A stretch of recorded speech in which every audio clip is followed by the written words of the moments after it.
Goodies? Ihr habt schon gecheckt? Leine war da hinten. Ihr habt schon einen? Okay. Ja. I see a red blinking light from the Karlsruhe car, which should indicate that the car is ready to go, high voltage is active. So in contrast to the driverless that we saw yesterday, the car is actually started now where the scrutineers are as well. And the driver is driving on its own power, or at least the car's power, to the starting line. There we have a marshal, and make sure that the car is lined up properly, give a green flag to the driver, and then the driver can choose to start the skid pad. And there he goes for the first manual skid pad of FSG 2024. Nice and steady, first and second right-hander, looking good. Same for left side, a bit of a slide again, same thing we saw with the driverless cars actually, interestingly. And that looks like a clean skid pad to me. Igor, do we have a time? Yes, it is a 5.06 for the first time of the day. Right, I think that's pretty good. You did see the car bouncing a little bit. Maybe the track is also a little bit dirty. The car was both understeered and oversteered at some points of the track. So to me that would indicate that maybe the track is not optimal yet. But yeah, very good baseline for them. They do not opt to go for a second run immediately. They only have 2 runs now. So they'll probably have a look at driverless acceleration now and then come back later to hope to improve their time. Indeed, maybe the track will be a little bit warmer, a little bit more rubbered in later throughout the day, but good, safe strategy to set a banker lap right now while the track is free, while the car is definitely running, while there are no problems. And we'll see if they can improve later, but already a time of 5.06 within 1/10 of the best driverless times we saw yesterday. Yeah, I think it's a good time. It's a decent time by then. There were definitely some rooms for improvement. The driver went pretty wide on the skid pad. I think if he can find a tighter line, there's definitely a tent in there. Of course, we don't know how the track is actually. But I'm very surprised to see the exact same behavior that the driverless cars had here on the left at the end and on the left-hander. Really the oversteer of the car. So I'm curious to see if other cars will have this issue as well. Well, even with the oversteer, same as we saw with the driverless cars yesterday, the left-hand loop was considerably faster than the right-hand. Of course, that could be that the driver is getting a little bit used to the behavior of the vehicle after the first right-hander. But it does seem that the left-hand loop is the faster one of the two. Yeah, I'll have a closer look, but somehow I have a feeling that on the right-hand side, the cars tend to be more understeered. We also saw the Dresden on their second attempt yesterday, just completely understeering. Of course, they told me afterwards that they had a problem with their active aerodynamics, not switching on properly, so that might actually be the cause. But maybe we should definitely have a look if we see more cars doing this. Understeer to the right and oversteer to the left might indicate some properties of this interesting skid pad here.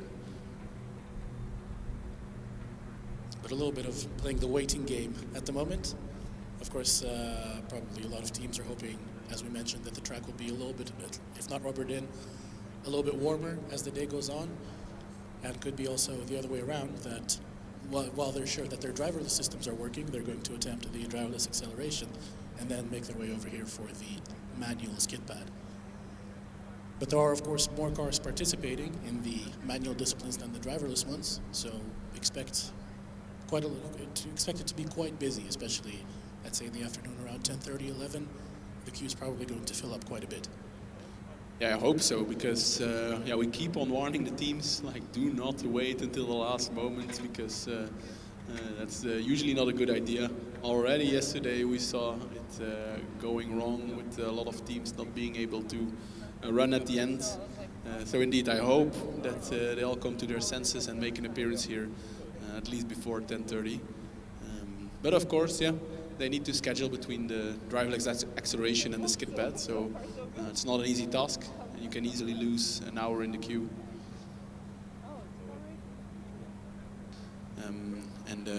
On what is it, the practice area. We see a driverless vehicle.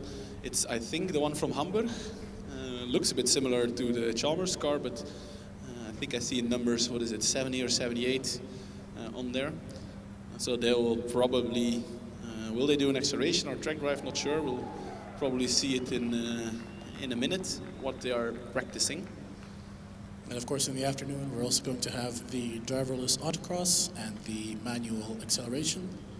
So full day of dynamic events today. Let's see how it all pans out. And indeed, they are practicing for the autocross for this afternoon. Interesting strategy.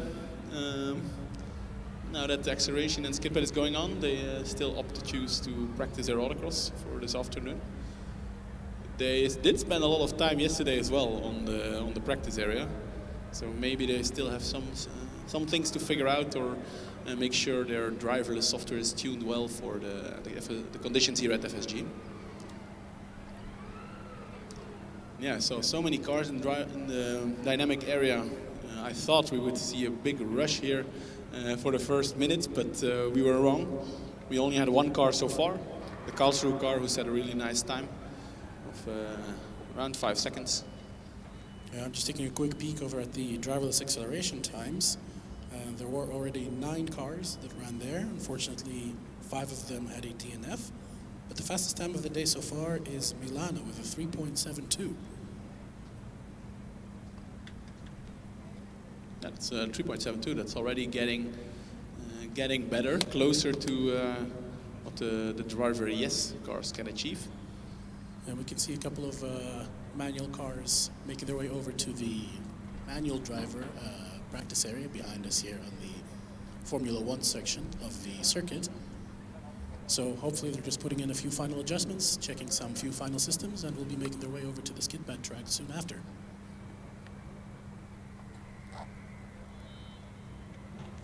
Yeah, also yesterday there were a lot of cars here behind us doing some practice runs for both skidpad and acceleration. So we definitely expect them here today as well, make an appearance on skidpad.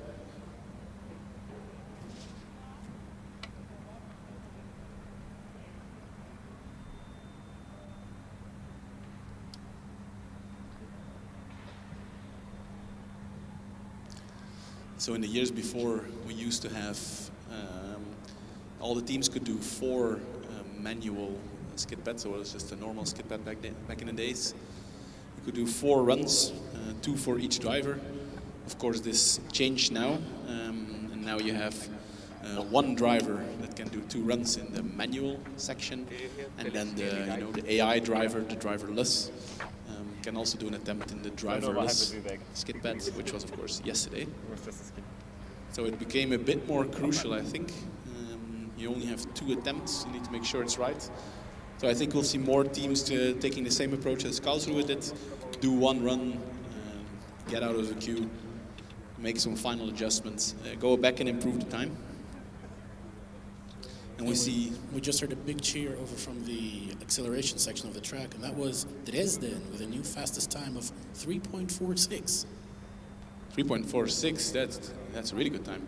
That's up there with the normal acceleration times. Yeah, I believe, well, Dresden has, for the last couple of years, been rather good at the acceleration. They're frequently winning at many of the events that they participated in, the acceleration discipline. So good to see them continuing their streak and carrying that expertise over through the years.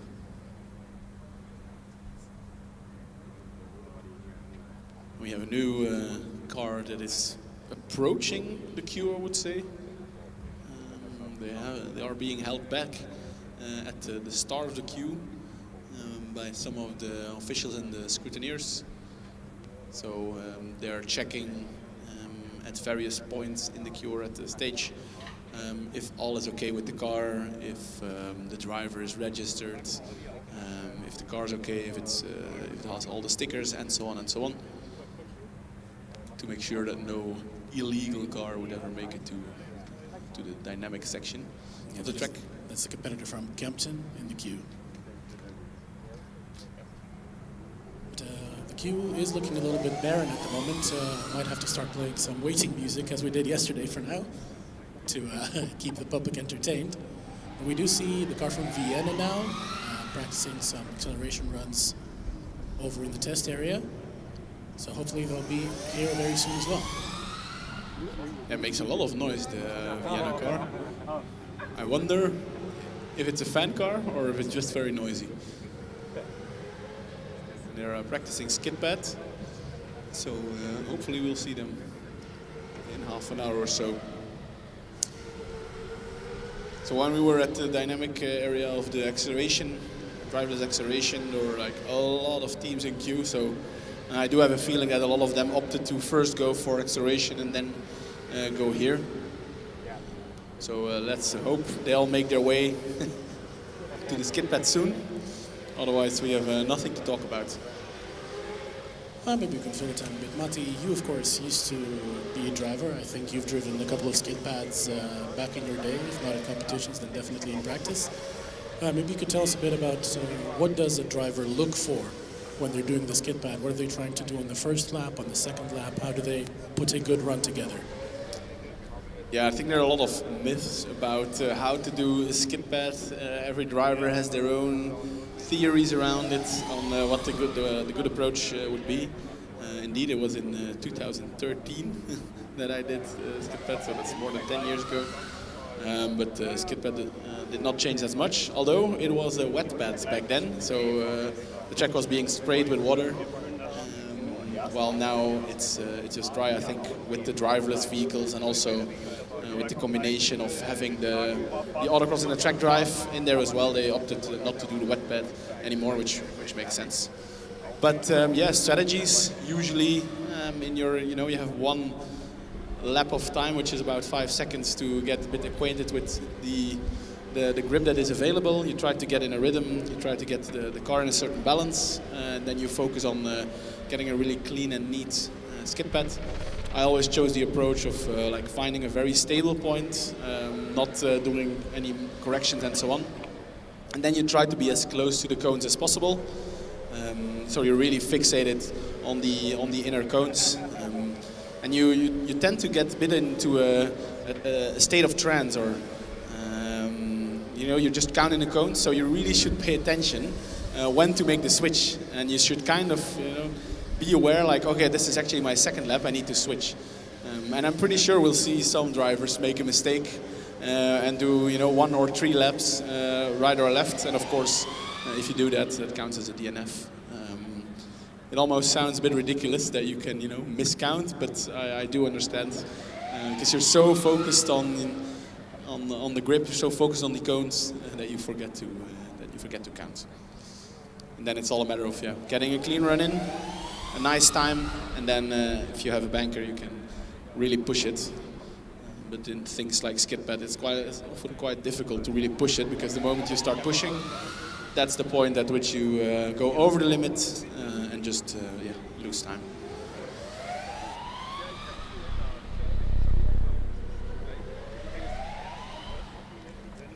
So there was the team from Kempten, you said, Igor. They managed to clear the scrutineers, so they did something right and got the approval to continue towards the end or start of the queue, depends on how you look at it. They will be making their way to the manual skid pad. Did we see them yesterday on driverless, team from Kempten? I don't think so. Let me double check that.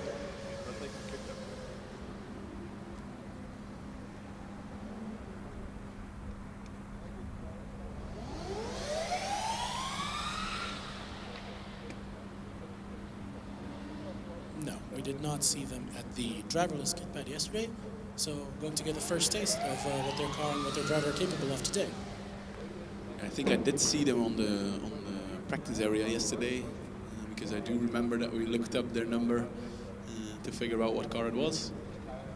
But indeed, this is their first proper dynamic event in FSG 2024. Curious to see how it will compare to the Karlsruhe car. And that will also give us an idea if 5 seconds is a good target, or if we are aiming lower today. I see there is one more team making it into the queue. Not sure, but I think it might be Hamburg coming on over from the practice area.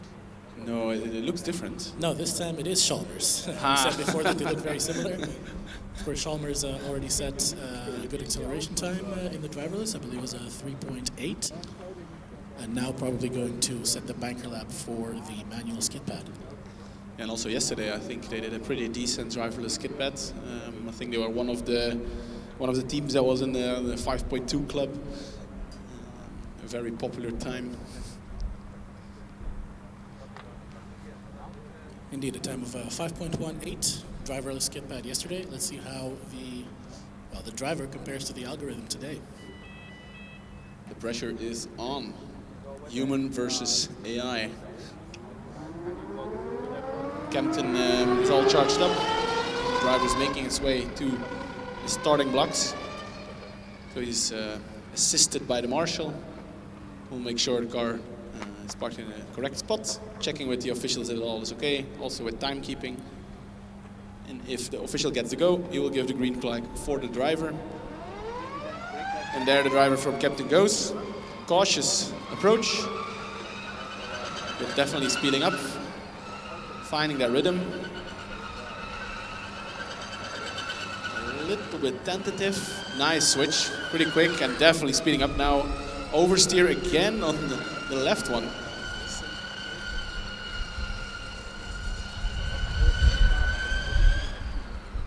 The time, Igor. 5.61. 5.61, okay.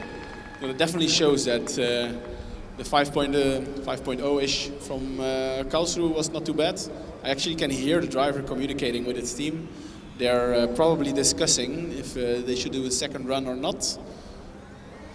Oh, I really thought they were going to exit, but the driver's choosing to do a second run. So of course the advantage is that your tires are a little bit warmer, driver's in the rhythm. And let's see if they can improve. I definitely feel like he was more ambitious on the left-hand side, but then got a snap of oversteer and got it back together. So I feel like there's some time in there. No, definitely. And like you say, driver in the rhythm, the track conditions are identical to the first run, so no need to adjust again. It's a little bit slower on the right-hand loop, 3/10 down on their first attempt.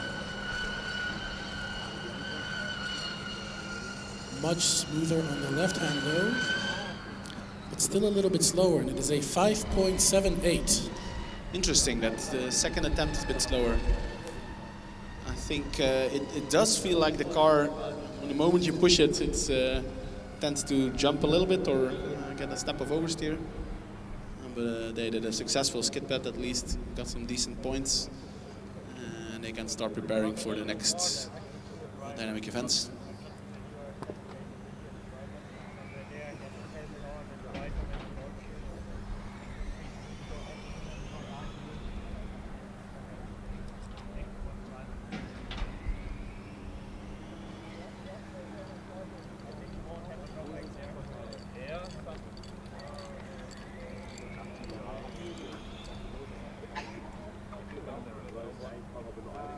Just like yesterday, the moment the car finished the dynamic event, they have to go to post-inspection, where they will do some checks on the car again to see if it's legal.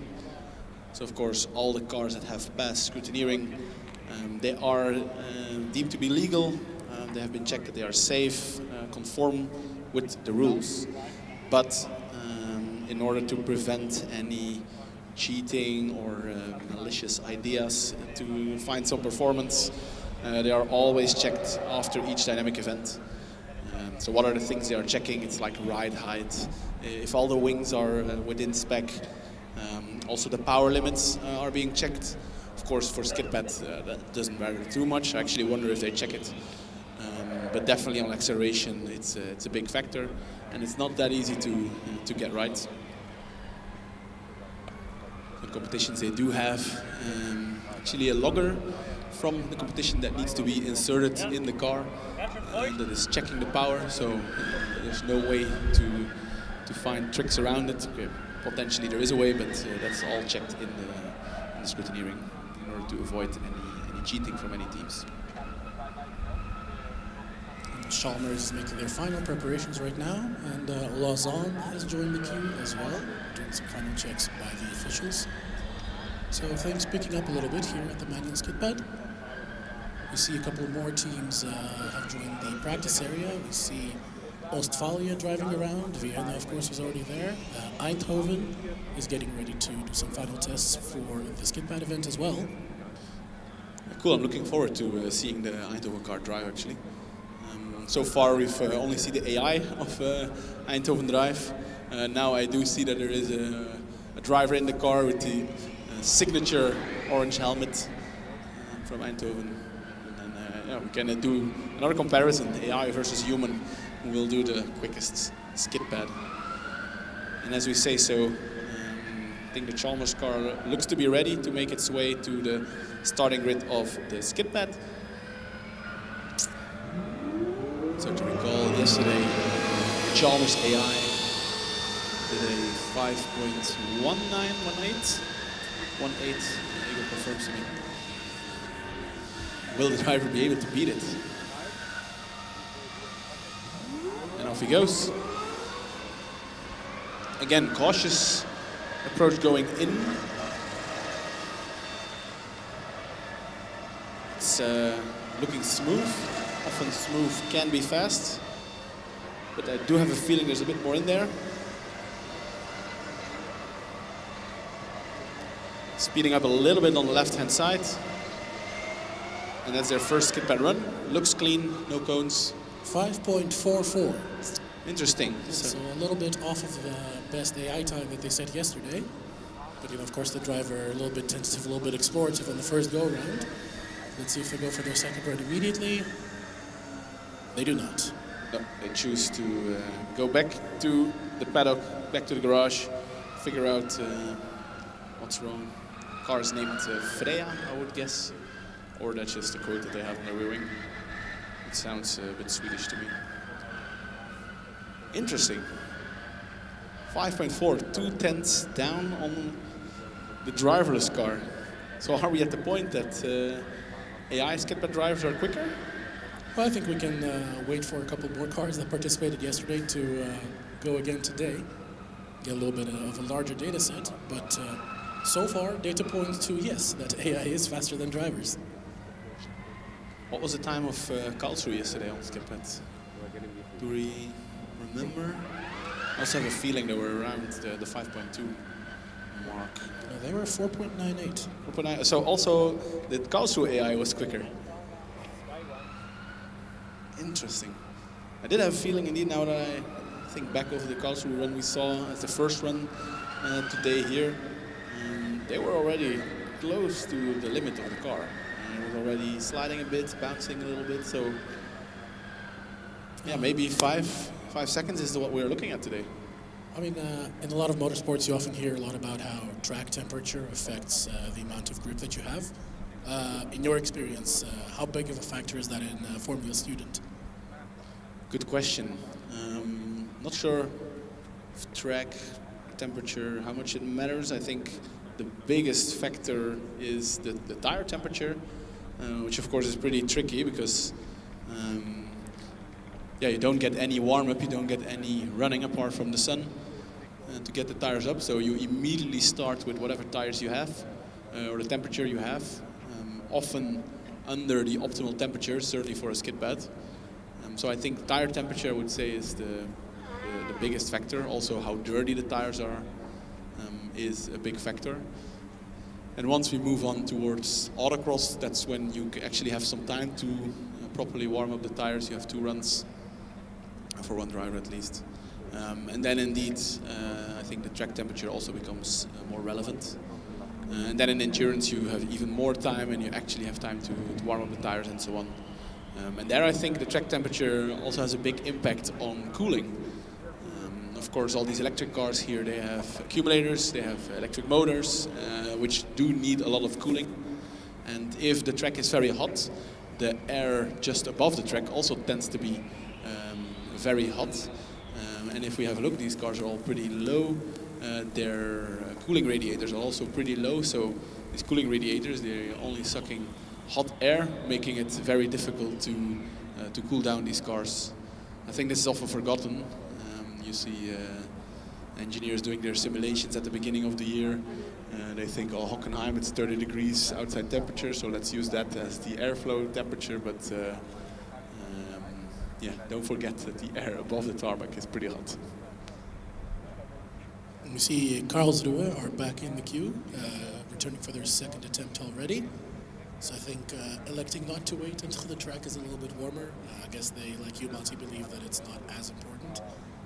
And next to them, let me use my little zoom tool here. EPFL, is that Lausanne, right? I believe that is indeed Lausanne from Switzerland.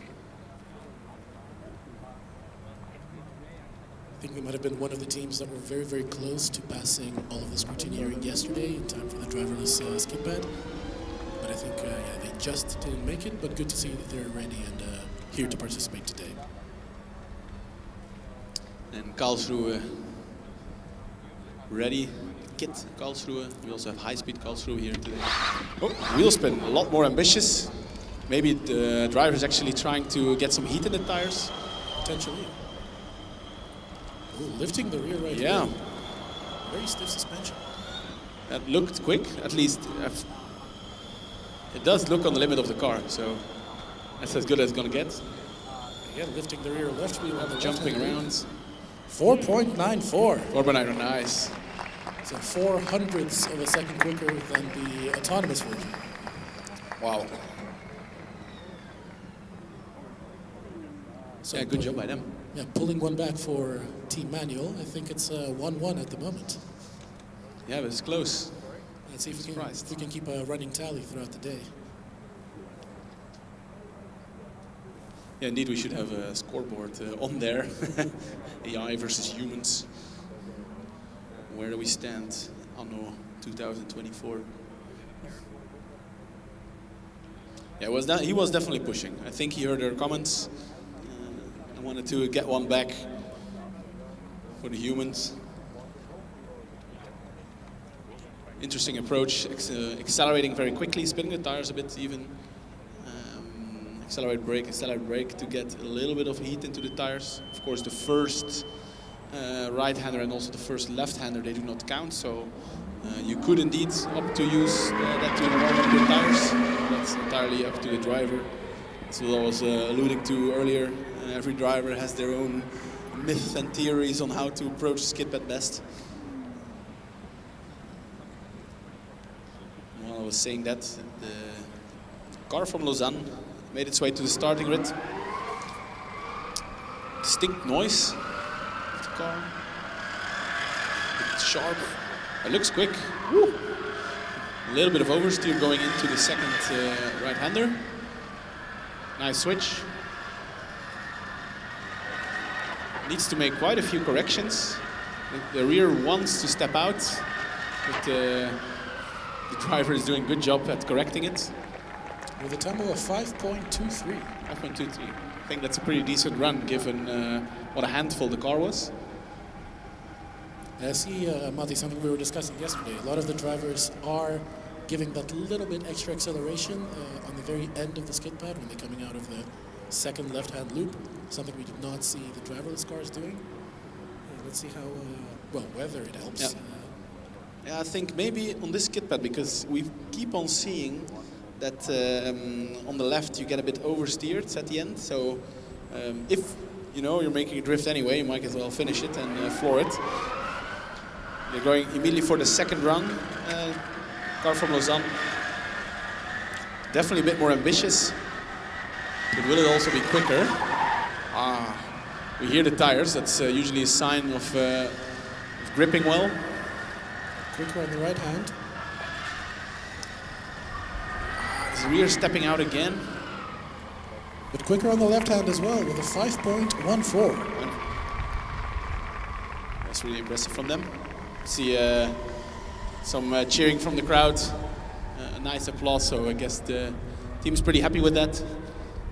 We could also see here when the driver was coming at the end of his first run, doing some signaling to his team members, asking should I go for a second or not, and they were very happy for him or her to make a second run. Meanwhile, we see car number 40 has been led through by the officials, making their way to the front of the queue. And there's another vehicle, 187, if I can see correctly, 167, being inspected by the officials at the moment. 187 indeed. We have a yellow car. Finally something other than black. 40, what team is that? Do you know by heart, Igor? Not quite yet, okay, my memory's not that good. I'm having a look as we speak. 40 is Polytechnique Montréal. Montréal. Friends from Canada. Are they the most distant team, or is India farther? I know we have a couple of Indian teams at FSG this year as well. You're challenging my geographic knowledge at the moment. They are definitely one of the few. I think Australia, of course. Monash. Oh, of course. That must be the furthest away. Whew, avoided that bullet. It was a trick question, and you saw right through it. And that in the morning. But yeah, we do have a few teams from outside of mainland Europe. Montréal being one of them. The team from Canada, of course. We also yesterday saw the team from Melbourne Monash doing some driverless skid pads here. And then we do have some, I was informed yesterday that there were some Indian teams as well. We might see them make an appearance. But other than that, I'm not sure how many overseas teams there are. Well, depending on how you define overseas, Strathclyde from Glasgow could maybe fall into that category. Yeah, of the technicality. that's not Europe, of course, anymore. Yes. Well, still in Europe, not in the Union. True. And meanwhile, I looked up what car that was, number 187, 183. The one being inspected by the officials at the moment. That is the team from Leibniz. And they have a very distinctive livery. We can see from here, we checked it out yesterday in the pits. It is a very shiny golden paint job. Golden, wow. Usually that's used to do some insulation and stuff. So maybe it's actually a good technique to isolate the car from the heat. And while we are speculating on liveries and different colors, the team from Polytechnique Montréal is off to their first skid pad run. Distinct noise again, quite sharp, smooth first right-hander, and the driver keeps the pace onwards. It almost feels like it's driving on a speed limiter. Even the switch was just set. Oh, no, now he's definitely speeding up. On the left-hand side. And again, that little bit of acceleration as they're coming out of the second left-hand loop. And it's a time of 5.48. 5.48. Yeah, it looked very smooth. So props to the driver. Yeah, I'd say 5.48. That's around the average time that we've been seeing today. Good for a first attempt, and let's see if they can improve on the second time around. Electing to do their second run immediately. I have a feeling that they will. The driver really had it under control, so I do feel like there's a little bit more margin in there to find a tenth, maybe two, maybe more. Cautious still, first right-hander, now speeding up.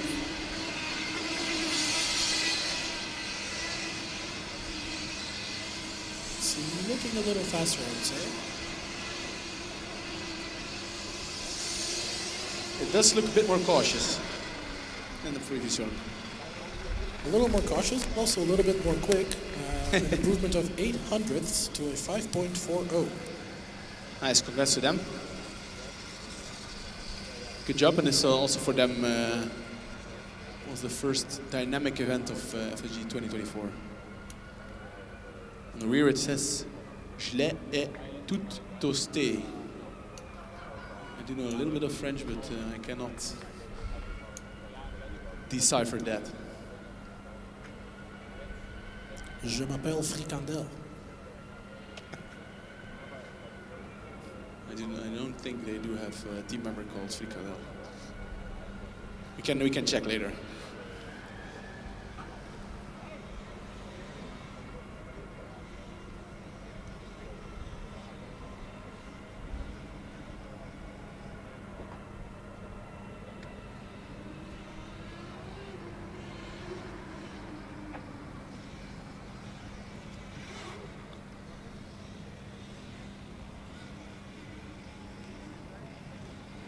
And in the meantime, the queue is filling up a little bit again. We already mentioned that we have the competitors from Leibniz, but also behind them Pforzheim, Chemnitz, and Rheinland. A lot of teams that we did not see yesterday, I think. So probably teams that did not opt to join the driverless sections of the competition. Of course, some teams do, although it's kind of obligatory, or at least it's part of the games to also participate in the driverless Skidpad and acceleration. There still are some teams that opt to not participate in them and focus on the pure driver yes or human activities. It is of course quite a big step to make your car autonomous. There's also some risk involved, of course. So it does make sense, and that's why we see quite some teams that we haven't seen yesterday.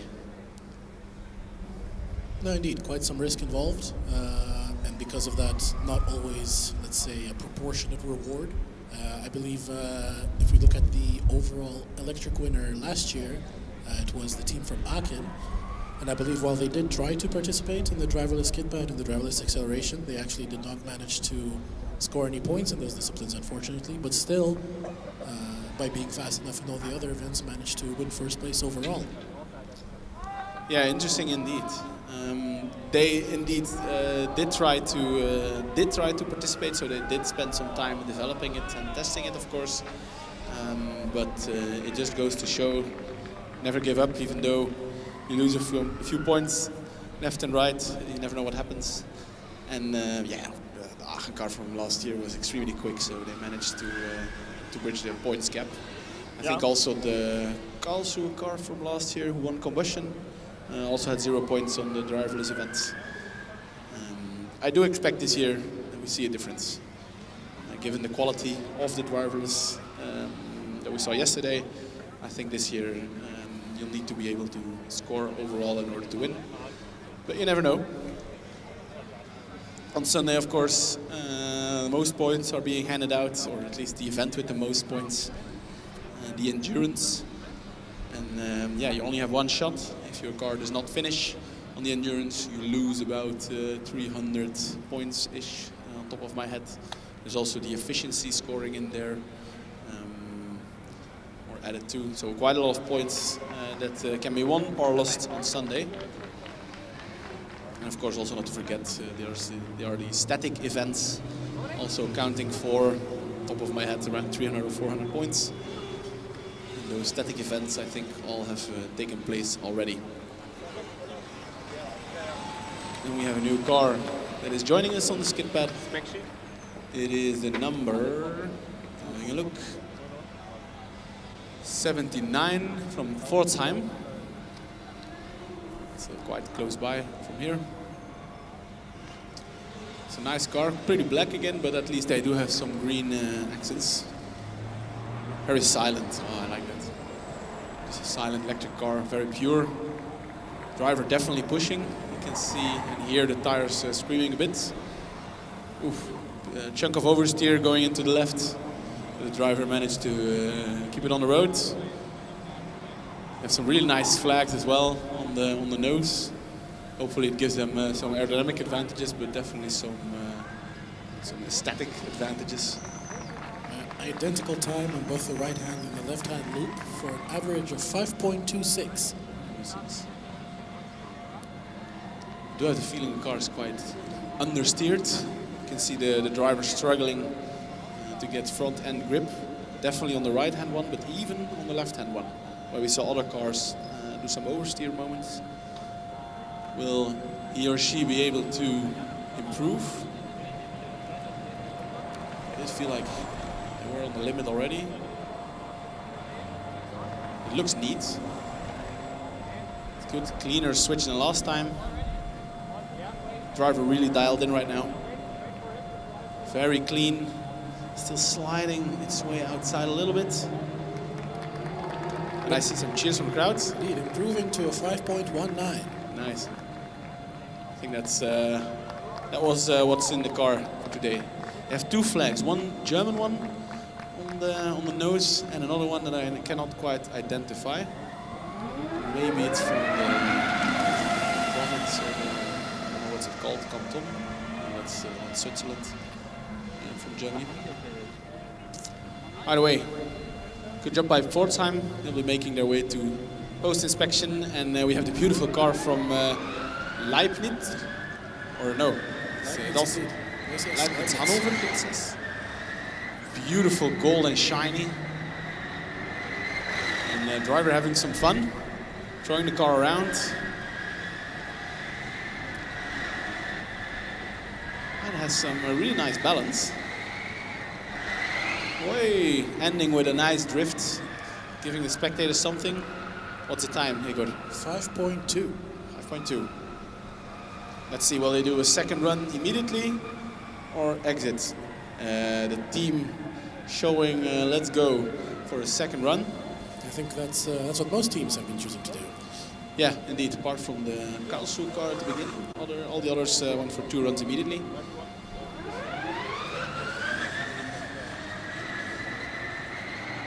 Driver was really fighting the oversteer at some point. Nice to see. Definitely pushing more now, going also a bit wider. Similar trend we see with the driverless cars. A beautiful drift now. I think he's doing completely drifting the left-hand side. And a vast improvement, 5.04. Wow, that's already close to the first Karlsruhe. The team definitely happy with it. Showing the driver as well. Driver also putting up a happy fist. You say usually, well, you mentioned yesterday, Matti, that you're not sure whether it's worth it to accelerate on the exit of the second loop, at least the left-hand one. But is it potentially worth it to accelerate on the exit of the right-hand loop? Because you can sacrifice the entry of the first left-hand loop, as that doesn't really count towards the total time. Definitely, yeah. It would just driver need to make sure not to hit any cones if you do so. Then you, but indeed you do have some time to get the car back in shape, back in balance. Chemnitz now going for their first attempt.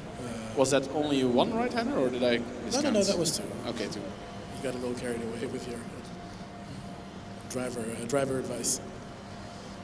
That happens from time to time. 6.83 for Chemnitz. Looked a bit cautious, good banker lap. So of course this car does not have any wings, so that makes the car a little bit less stable compared to the cars with wings. Also a little bit less grip, but despite that, a very clean skipper from them. They choose not to go for a second one.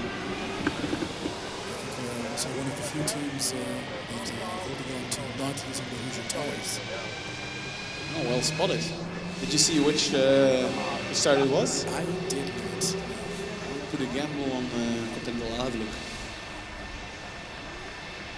While Matti goes to have a look, we have car number 65 from Rijnman going almost directly straight for the timing equipment and stopping a little bit to the left of it.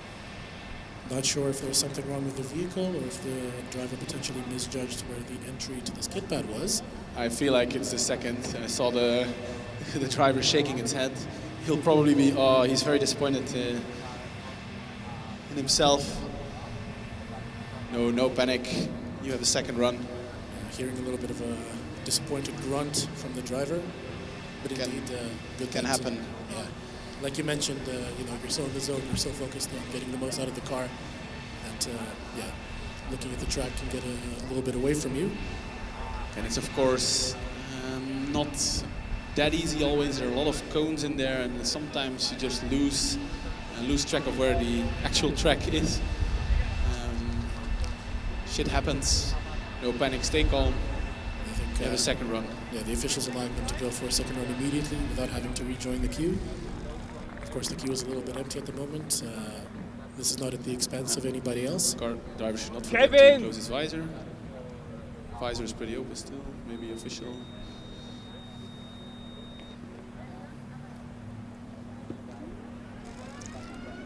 Electing to continue with an open visor. Luckily, it's not driving that quick, so it doesn't matter too much here.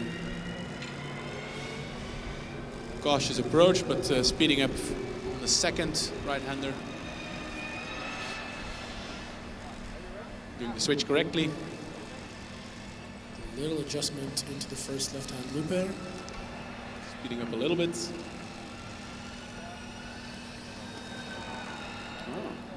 Car starting to step out on the left again.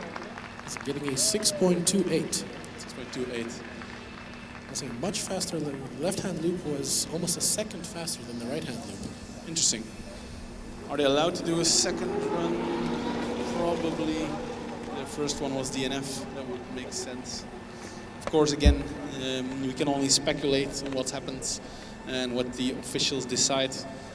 Everything we say cannot used against us, or maybe against us, but at least not against the competition. So we are only here to entertain you, and we try to inform you, but we don't know the other specifics of it. Meantime, car number 29 starting their run, and that is the competitor from Bayreuth. Bayreuth. Who they are sponsored by NIO. Is that the new electric car brand? It is a Chinese car brand. Yeah, interesting. They have that interesting battery solution that instead of charging the battery, you replace the entire battery pack. A 5.89. Is that 3 laps to the left? That is a third left-hand loop. Driver really enjoying him or herself. But unfortunately that will, if it was indeed 3 laps, it will count as a DNF. It was indeed 3 laps because you see the time for run 1, and because they passed through the timing beacon again, it counted as them starting run number 2. Will this count then, Matti, as a DNF on run 1 or a DNF on run 2? No, just you only get a DNF for 1 and they all get another attempt fall as well. Again, that's our speculation. That's usually how it goes. But yeah, the commentator curse coming into effect once again, just as we were discussing, being in the zone and the driver is occasionally losing... zoning out. Yeah, well, zoning in to the grip and zoning out of counting the laps. The car had quite a lot of rake angle. What does that mean? The car is very much tilted forwards. So the rear is quite high, the front is quite low. Trying to get a bit of a Venturi or diffuser effect on the car. We saw that in Formula 1 as well. In previous years, the Red Bull having high rake angles. They're trying to mimic it. We're seeing some car being pulled out of the queue. Is that Eindhoven potentially, Matti? Yes, that is the Eindhoven car. Not sure why they decide to leave the queue. Might also be that something's not quite correct, and that the scrutineers, the officials told them need to go back and check this or that. Or they got a strategy call saying, hey, we need the car now at driverless acceleration. Could also be the case.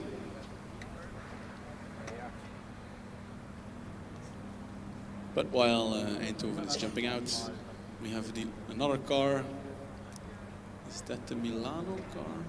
I should have known from yesterday. The white and red livery. And then is it the number 80? Can't quite see it from here. Probably people at the grandstand can see it better than we do. But yeah, 2 cars are being checked now by the officials. So in 5 minutes time we'll see another car on track. Yeah, the second one of the queue is indeed Milano. Can't quite make out what the first car is, but we'll update you as soon as we know.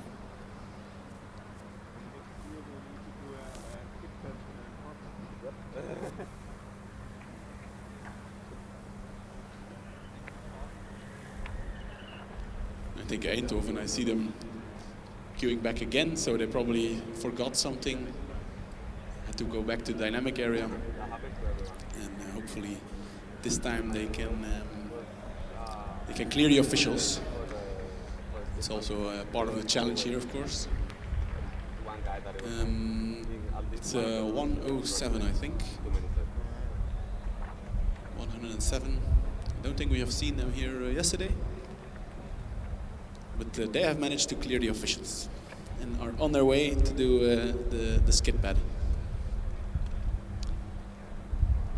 So So far it seems that around the 5-second mark is what we are looking at this point in time.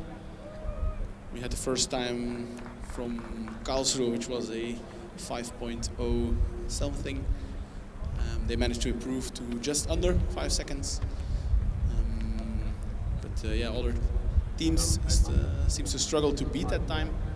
Of course, that would mean that maybe the time from Karlsruhe was pretty good to start with.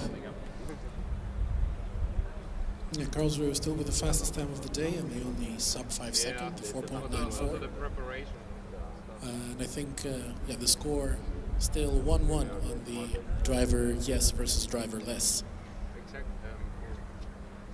The other one, of course, being Chalmers, who were a little bit slower than their autonomous version. So let's see how all of the other teams compare. I believe Milano did set a driver's time on the Skidpad yesterday. So we'll see how. Yeah, and I think they even managed to go also below the 5-second mark yesterday, Milano, if I recall correctly. So pressure's on for the driver. If you recall a little incorrectly, they were also in that 5.2 club with a 5.18. I had a feeling they improved. Well, they're two very similar times, a 5.19 and a 5.18. I believe they might have clipped a cone on that first 5.19 run. Could be. But in any case, we don't really care about cones in our comparison. We're here for the performance. Of course, at the end on your score sheet, it does matter. You'll get a time penalty for that. I think here on the Skidpad it is 0.25 seconds that is added per cone. Doesn't matter where you hit it. We often see drivers and also driverless AIs hitting cones in the switch. Always a shame because their time doesn't really count. So there's no value to be gained in hitting a cone there. But it does happen in the switch. We should start to give these cones names because I always feel like there's this one cone on the left just after the switch, and that's often hit. Same goes for the first cones when you turn to the right on the first lap. It's also one that's often being hit or kissed. Maybe you could call it something like Sean Connery. Good one. We have car 107, one of the more colorful entries this year. Is that Bern? Another Swiss team. Personally, I've not seen other Swiss teams. Oh, what am I saying? Of course, Lausanne. I think. Yeah, Bern. Walking through the pits yesterday, we saw that it's mostly the Swiss teams that seem to have the most color on their cars. It's a beautiful car.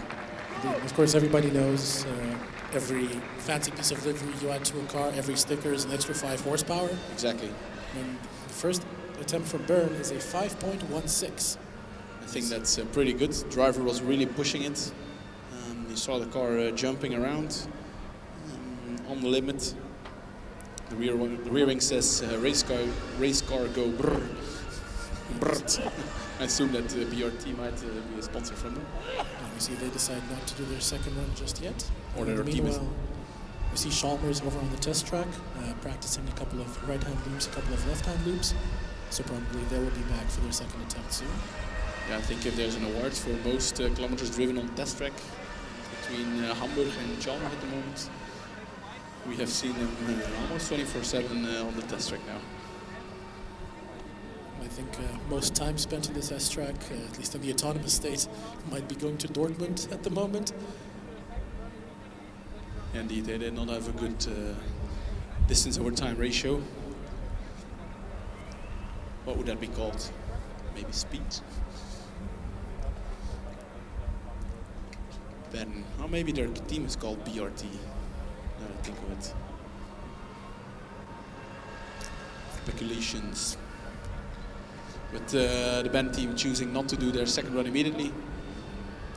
Milano, though, gets the go-ahead from the officials to approach the start line. Very chunky start from the car. So, 5.18 for the driver to beat the autonomous. 4.94 to beat the fastest time set on the Skidpad today. Come on, human.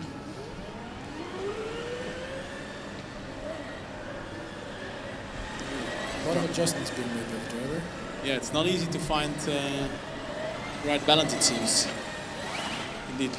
Also opts to do the little jump and throttle in between. A little twitchy, but very quick on the right hand, 5.01. And a 4.83 on the left, a new fastest time of 4.92. So it is possible to go below. Will they do a second run immediately? I would guess so. Yeah. Yes, they did. Interesting. I feel like the driver was really struggling to find the right balance, to find the right rhythm, but still they managed to put a really good time on the board. There should be something in there. Indeed, maybe a tenth or two. You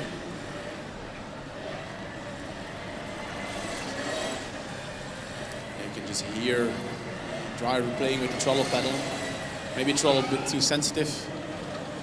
Really choosing to accelerate a lot in between. Blistering 4.78 on the right. 4.67 on the left and a 4.72 overall. Wow. A convincing win over the autonomous version of the car. Big points for the humans. Thank you, Milano. Yes, 2-1 to the humans. And Rear Wing quote, the famous song, Sarà perché ti amo. So the driver really pushing it on the exit, fishtailing its way. Driver had to do everything to keep the car on track and not hitting any cones. There's the car you wanted to see, Matti. Yes. Eindhoven made their way to the Skidpad. So looking at the number on their left hand plates, it seems to be 3 different numbers put together. We're clipping 2 cones on the right-hand loop. Shame because it's looking pretty good. Very steady, few corrections made though. Really good at finding the steady state. 5.02 on the first attempt. Of course, with at least 2 cones, 3 cones even that I see. I think they should. They're probably waiting for the car to stop before entering the track and repairing. I see the driver shaking their head, probably a little upset at hitting the cones. Of course, they're also going to be a little upset that they have to wait a little longer with the tires cooling down. True. Also the Hoosiers, interesting. They were also one of the teams that drove the Vredestein and Apollos, but making an appearance here with the Hoosiers as well. At least the driver could see where he hit the cones now, so that's an advantage. And again, it seems to be difficult to find the right balance, making a lot of corrections, but it does look quicker. Come on, humans. Nice. 4.84. Wow, what an improvement between first and second Skidpad. Driver really got himself together and improved drastically. And another point for humans, I think. Indeed, they had a 5.69 on the drivers yesterday, so 3-1 to. Curious with Dresden and Zurich, they had a really good driver this time. Yeah, those will be the interesting ones, the 2 fan cars that we've seen so far. Meanwhile, Chemnitz is back for attempt number 2.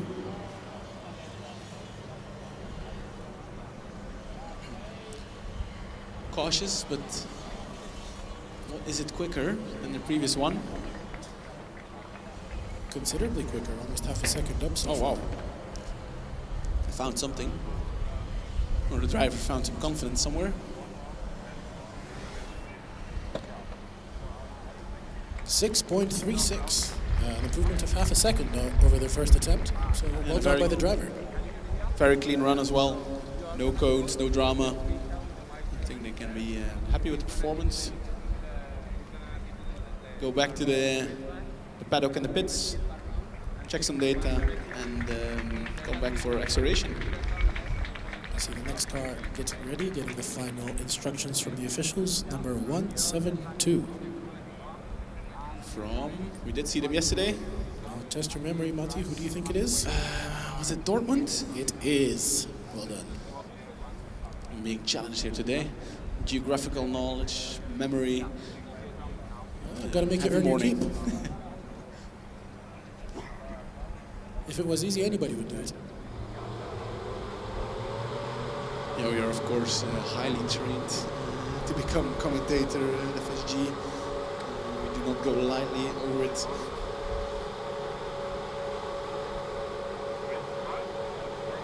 A few more cars in the queue. See a not black car, a white car. It is 181 or 161.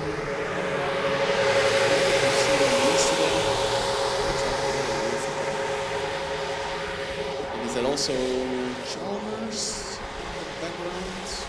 Did he already make a run today? Oh, look. But while we are speculating on that, the Dortmund car, their green and red livery on top of the black, unfortunately hitting 2 cones on the first right, and I feel like the driver only did 1 lap. Had enough of it. But 2 laps on the left. So that will probably count as DNF unless I counted badly. No, that will indeed count as a DNF. Yep. They forgot to do, well, they only did 3/4 of the Skidpad. Thankfully, this was only their first attempt, so they will get another go. Yeah, so if you do 3 laps on the right or the left, that might be beneficial to warm your tires, or at least you get some benefit out of it at least. But doing 1, yeah, less fun on the track and less tire temperature. I wonder, will the officials stop you if you try to do, let's say, 5 right-handers and 5 left-handers in your first round? Good question. Maybe some team can try it and we see what the result will be. And meanwhile, I looked up what is car number 181. That is HAWK Göttingen. Ah, Let's see if the car is give us driving that. to the... Ah, it's going for a second run. So the driver, something bad is happening there. I don't think they're allowed to drive on own power in that section. Of course, the driver was probably told by his team members to go for a second run. First one was DNF anyway, so, but they do need to inform the officials what their plans are, otherwise we have random cars driving around here. That's not what we want. So they're discussing now if they can go for a second run or if they need to go out of the dynamic area and back in again. I do feel like the moment that you decide to take the exit that you also have to commit to it. But they can probably... I think the officials are explaining the concept of second run and that you have to go left. Driver maybe missed the driver briefing this morning because they always clearly explain exactly where you should drive as driver.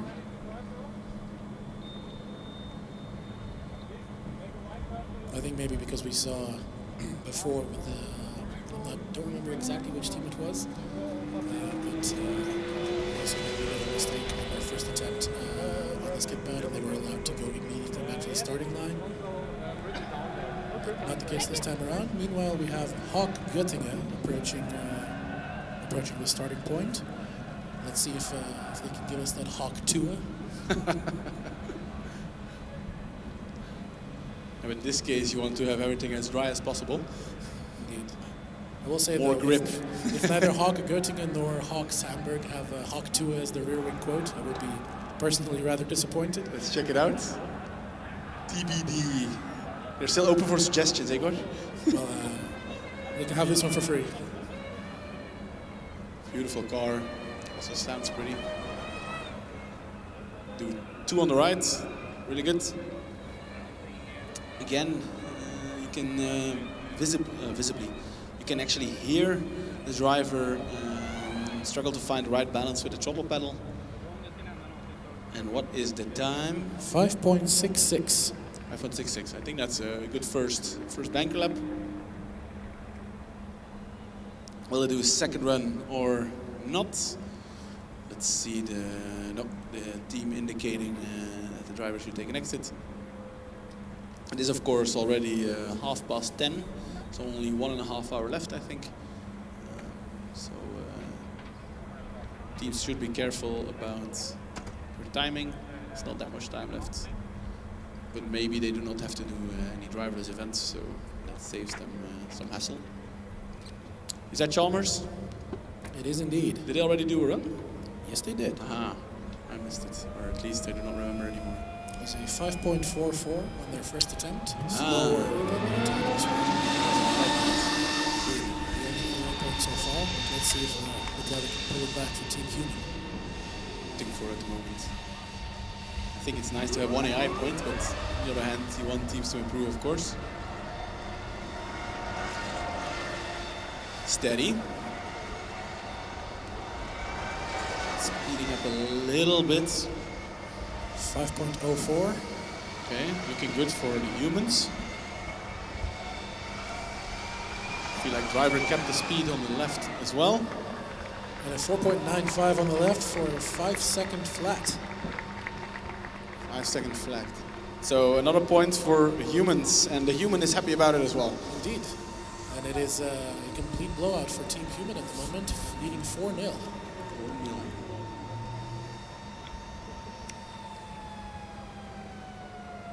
Yeah, interesting. Where did they find 0.4 of a second?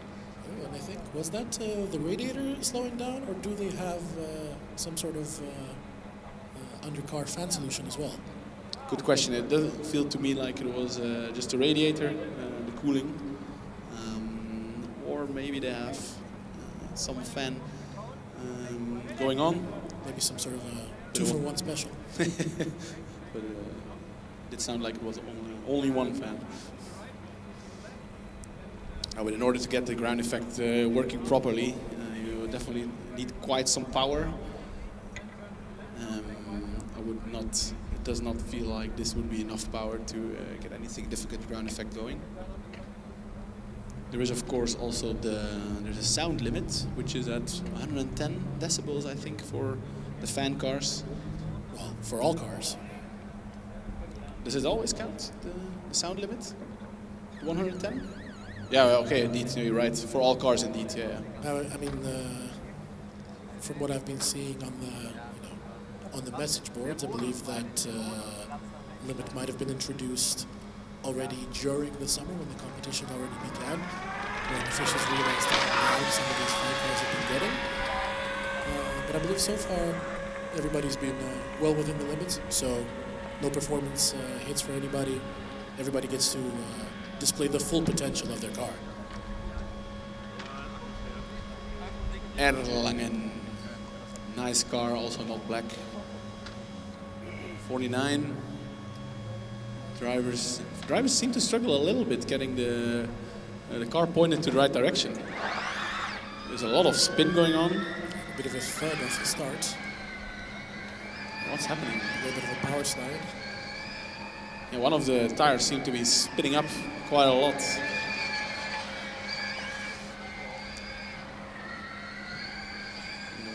It all looks clean though.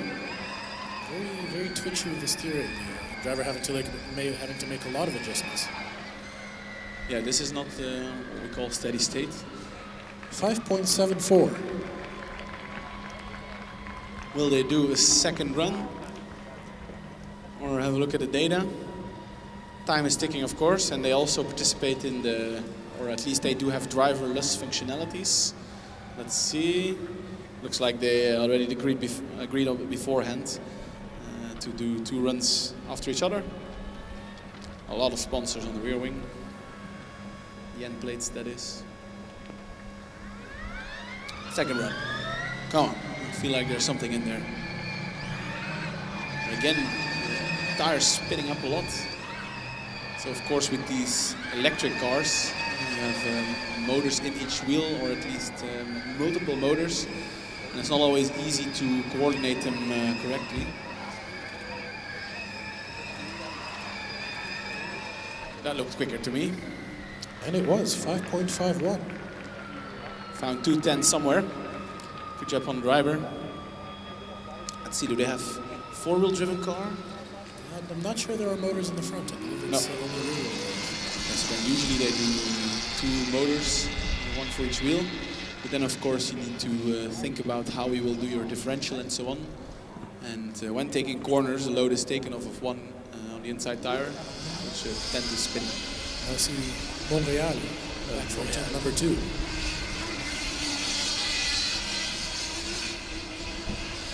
they were really pushing it in the first attempt. Remember, I saw the tire deflecting a lot, a bit of understeer. Is it quicker? It is a 5.35. Congratulations on them. I think if you can get close to the 5-second mark, that's a really good performance. Some teams manage to go below it. Thus far, only 3 teams below the 5-second Interesting. mark. They're going for a second run. A third run, I believe. This Yeah. will be. So maybe something happened that we do not know of, giving them another run. Or, no. Why do we get 3 runs? I'm confused.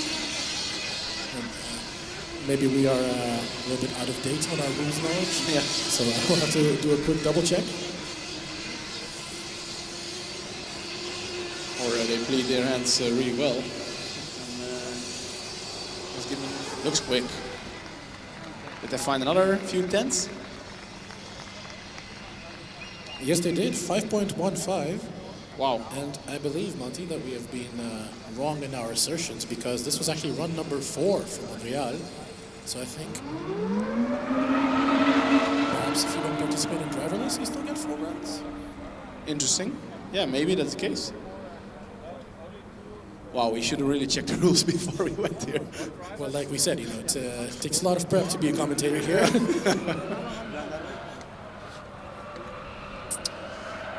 This is Padova. Cone 200. Not kissing a cone, hitting it.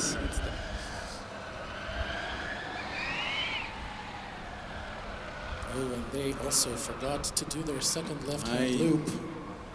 So that would be a DNF on run number 1 for Padova, but the right-hand loop was a 5.58. Team indicating to exit, but the driver did not quite get it, I think.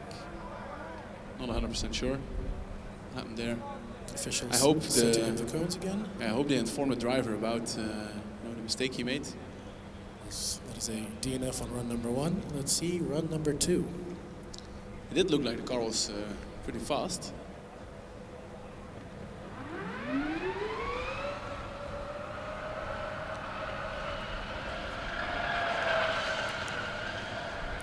Very clean, no drama.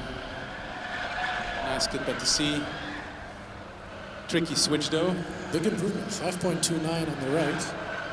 And he does 2 lefts. So maybe they're just playing mind games. You can see the tire squealing on the exit of the left-hand loop there.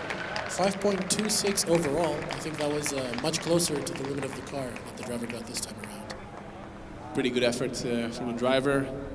Managed to keeps himself together after a little mistake in the first skid pad, but delivering good result for the team.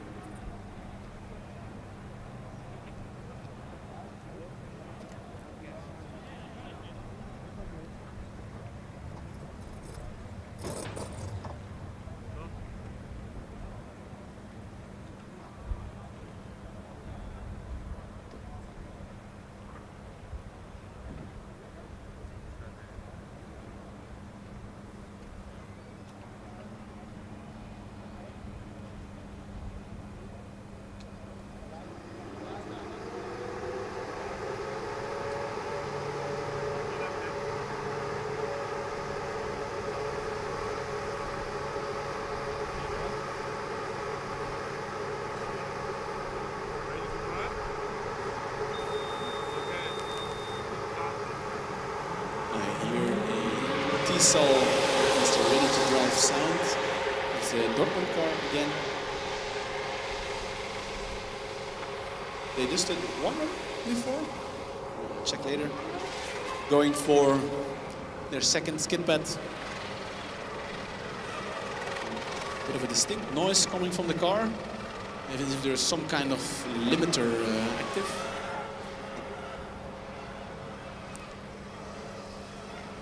Sounds seem to be gone. very close to the cones on the exit there. And it is an improvement, a 5.43 on run number 2 for Dortmund.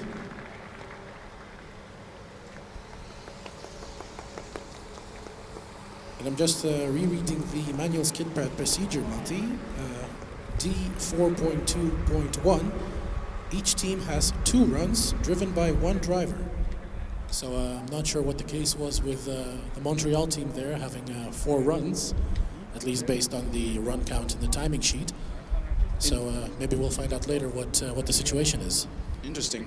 Maybe if you come from far away, you know, you've traveled so far, you get a few extra runs just to enjoy your time a bit more here. But maybe something happened that we do not know of. Maybe there was a problem with timing. Maybe something in the procedures that went wrong from the competition or from the officials. And then they tend to give the advantage to the team and give them some reruns. Again, this is 100% speculation. We do not know what happened. But we did see Montréal make a few more runs, which confused us for a second.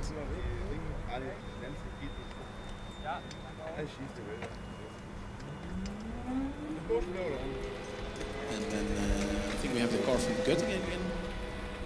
181.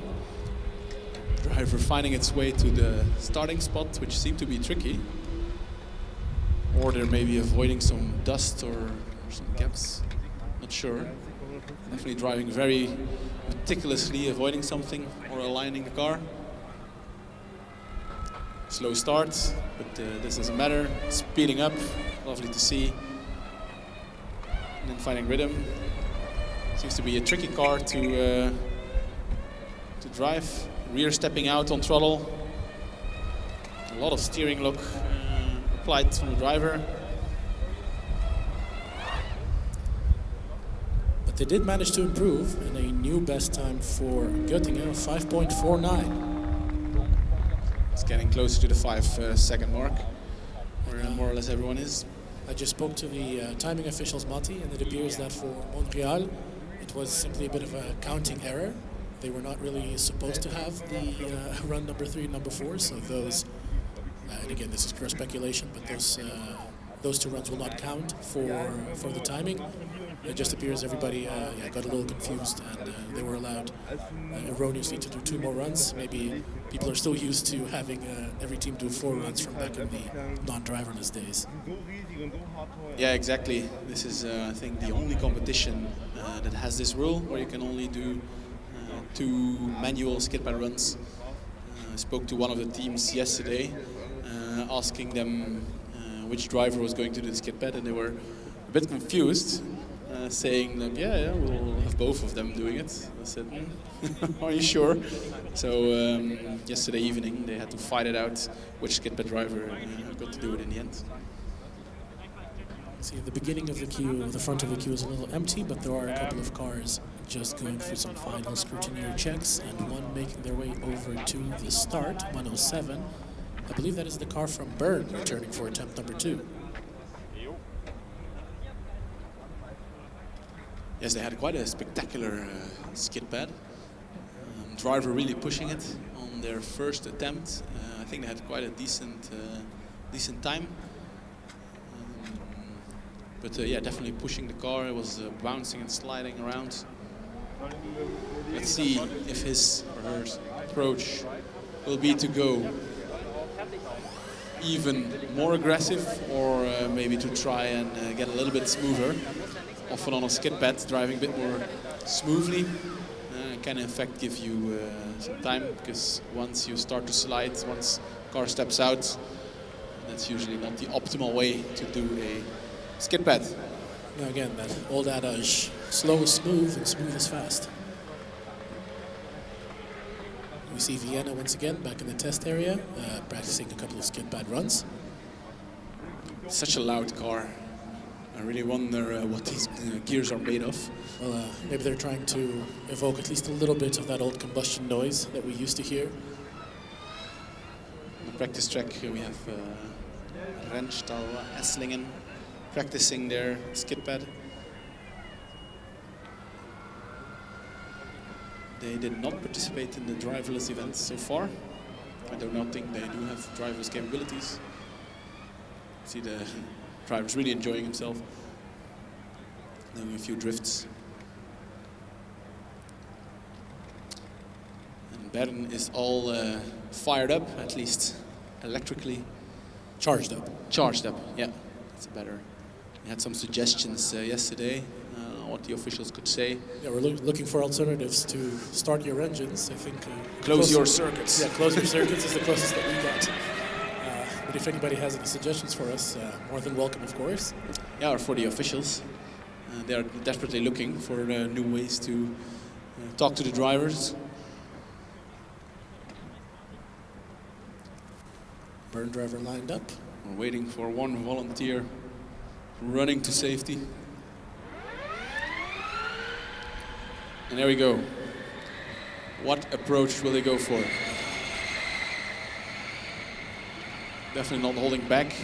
Feel like the right rear wheel, the inner rear wheel, almost lifting. Pushing it, but it's a bit smoother than last time.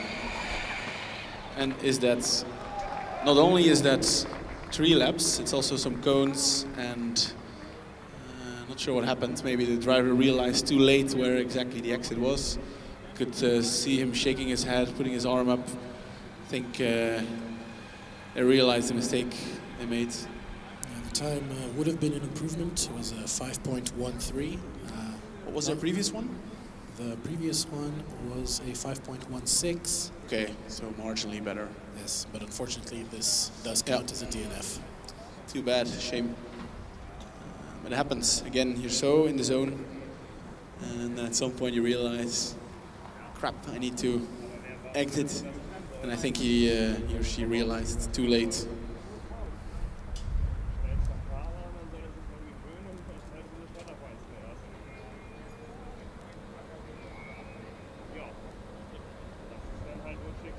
Yeah, of course, it's quite a stressful for the human drivers. They're here at the biggest event of the year. You need to perform a lot of pressure, and then it happens. These kind of mistakes. Often this is something that goes away with experience as well. So you see that more often with first time or first year drivers. And now we see Strathclyde going for run number 1. We haven't seen him before, right? Or did we? No, not today. I believe these are the only UK team present at FSG this year. Yeah, so I guess they're arguably the best UK team here. Well, no argument from me, since they're the only UK team. I think they forgot their front dampers though in UK, because front was really bouncing around. Yes, even now, just driving back. Looking very bouncy, 5.54. Ah, pretty good time. Going immediately for run number 2. Guys! That's bumping so much the front that they should team members should not be standing on the dynamic area. A little heads up to them. The officials are showing the place where they should stand. I think perhaps the kangaroo sticker that Monash have might be more appropriate on this car instead. Yeah. What will the driver do? There's some information, of course, of how the car was handling in the first Skidpad. I feel like he or she found a way to cope a bit with it. Indeed, improvement of 0.3 on the right-hand side. So also the bouncing is a little less, and while I say so, you see some jumping around. 5.36 overall, improvement of 0.2 on run number 2. And that makes them definitely the best UK team. And the only UK team that we've seen here. You saw the driver pumping their fist there, so they're definitely satisfied with their improvement. Yeah, I heard him also talk while he was passing to us. I think I see one of the team members having a headset and a microphone. Sounds like a customer support guy, but I think it is a driver support. It's also lovely to see the Scottish team members. I see one of them wearing a traditional kilt. So That's really cool. Good to see the representation of the national heritage. And talking about the kangaroos, he also seems to have a bit of an Australian hairstyle, the Scottish guy. In the past, of course, well, wouldn't say UK teams have ever been an overwhelming majority at FSG, but I think in the past there used to be a couple of more.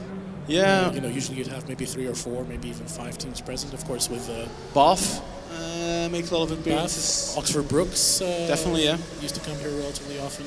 Not sure if they're here this year. No, I believe Strathclyde are the only British team participating this year. Of course, the rules between FSAE and FSG have been diverging quite a bit throughout the years, so possibly that is the explanation. Yeah, also in that regard, FS UK did a bit of a Brexit.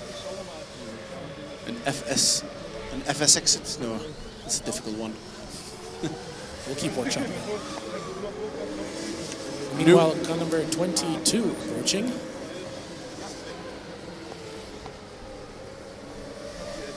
And that is the car from Leuven. Leuven, you said? Yes. Ah, but it is not 22, it is 23. And again, so not Leuven. Amberg Weiden. They actually had an issue yesterday on the practice track. We thought they had a suspension failure, but in fact we went checking it out yesterday evening, and it was lucky for them. Only the tire folding in itself, and no significant damage, so it's good to hear. Pretty quick, Skidpad. Driver out driving the car. No such issues here, thankfully. And a time of 5.11. That's a good start. If you can get your first Skidpad very close to the 5-second mark, that's a really good start.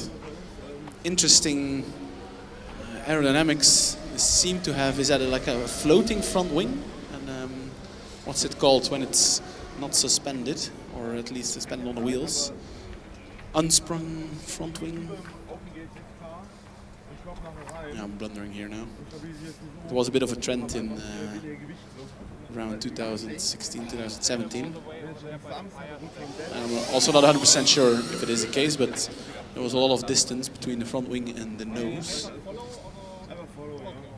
What would you, well, at least to me, Matti, it looks like in comparison to some of the cars we saw before, this car is leaning backwards instead of forwards. What would you call that? Negative rake? Yeah.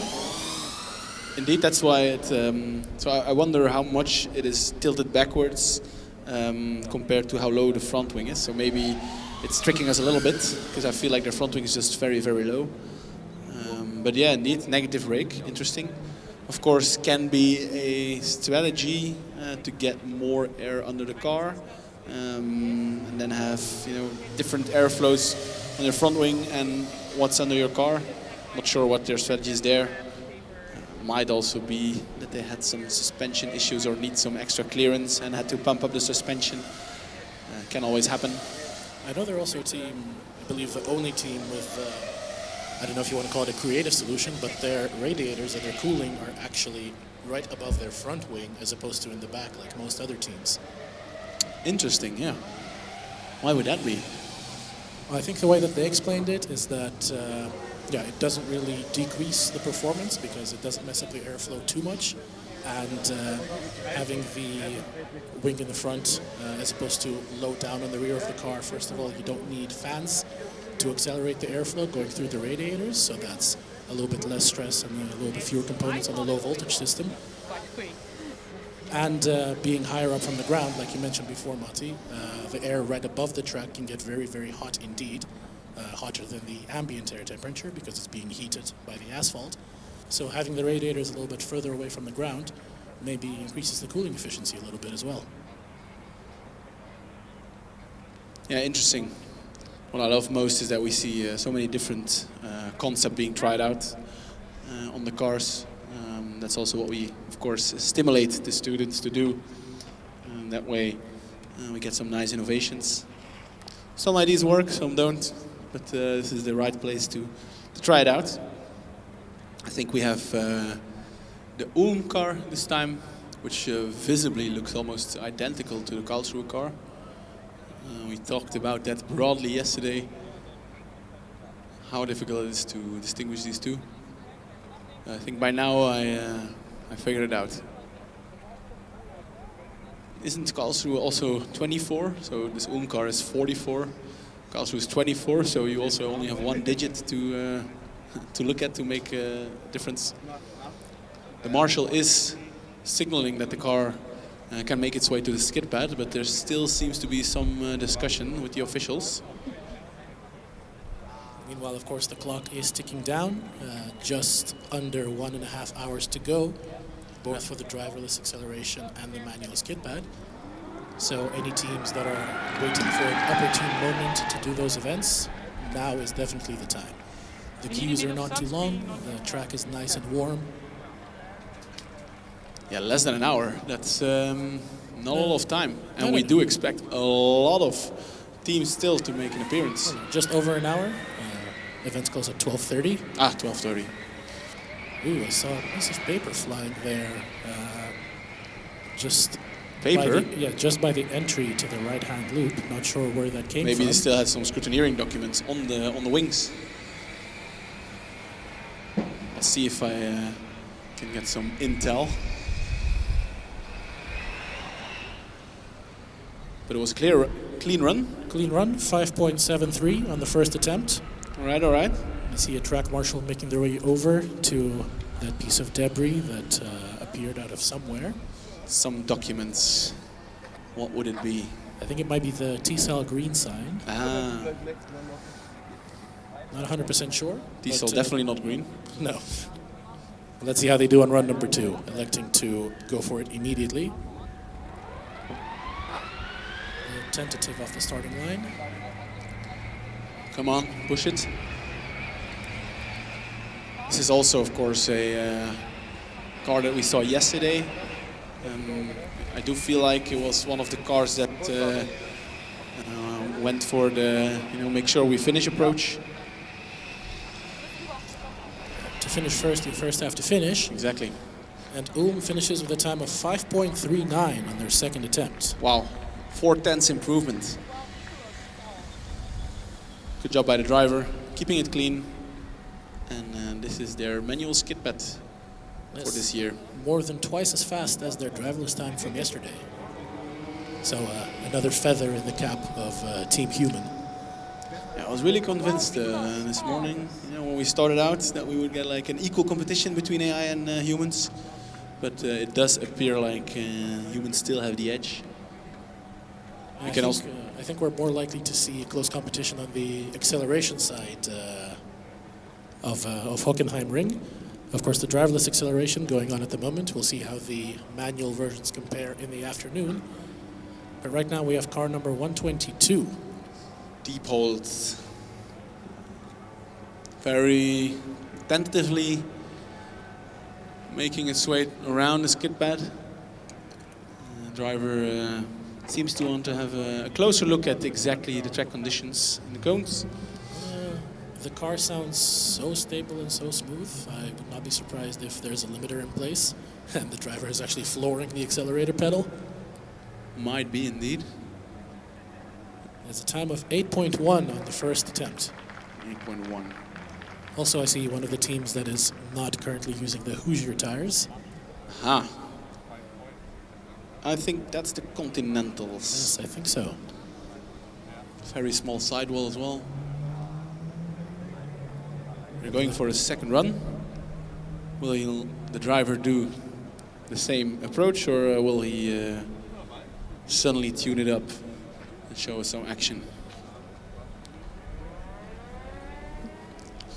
Doesn't look like it. No, very similar speed to the first attempt, but perhaps then the driver can try to optimize the line as much as possible by sticking as close as possible to the cones.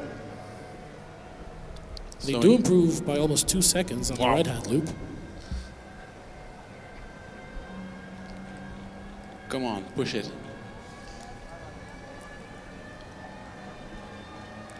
And there it is, that little burst of acceleration across the finish line, and a 6.6, 1.5 second improvement. If they keep this trend, unfortunately, they only have 2 runs.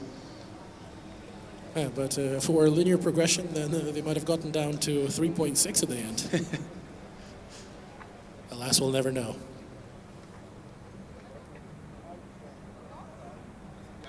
I see some more cars making their way into the queue.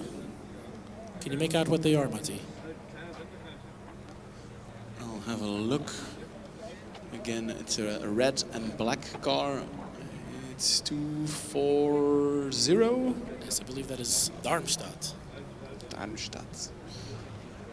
Yeah, they always run this kind of liveries. Then what else do we have? It's like 46 or something. The last one in the queue. And then in the middle, it's a bit of a black and yellow-ish. You know what it is. One. I think 46 might be Turin. And 111 is Trento. Trento, another Italian team. Yeah, a relatively large Italian contingent at FSG this year. Yeah, indeed. We've seen Trento, we've seen Padova, we've seen Milano. I believe Udine is present as well. Udine, indeed. Pisa is also here. Indeed, Pisa. Turin, of course. So I'm guessing the Italian teams will have a bit of a competition going on between themselves to see who can come out on top. Who's a real Italian team? So far. Same as you have Stuttgart and the other Stuttgart. You have the Italian team and the other Italian teams.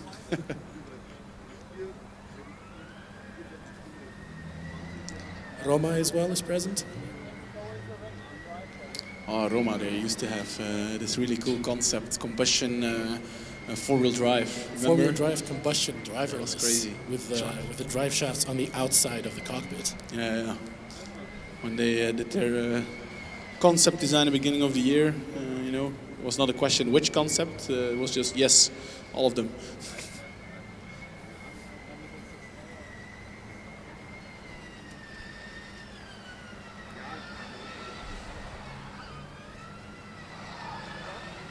And we see some nice drifts from the 60 car out there. Maybe practicing Skidpad or just having a lot of fun. I would think it would be nice if the driver can also do that here on Skidpad. Looks very spectacular. Not sure if it's the quickest way. Yeah, that's the car we yesterday erroneously believed to be Berlin. It is, of course, not Berlin. It is number 60 from Nürnberg, but that very similar color scheme, getting yeah, indeed, we getting were into our heads again. We were already disappointed that it was not see-through anymore, but luckily the Berlin car is still see-through. So we'll be able to confirm for you whether the driver is wearing pants or not. Meanwhile, 240 from Darmstadt on the track. So they also did some runs driverless, so we might get another battle, human versus AI.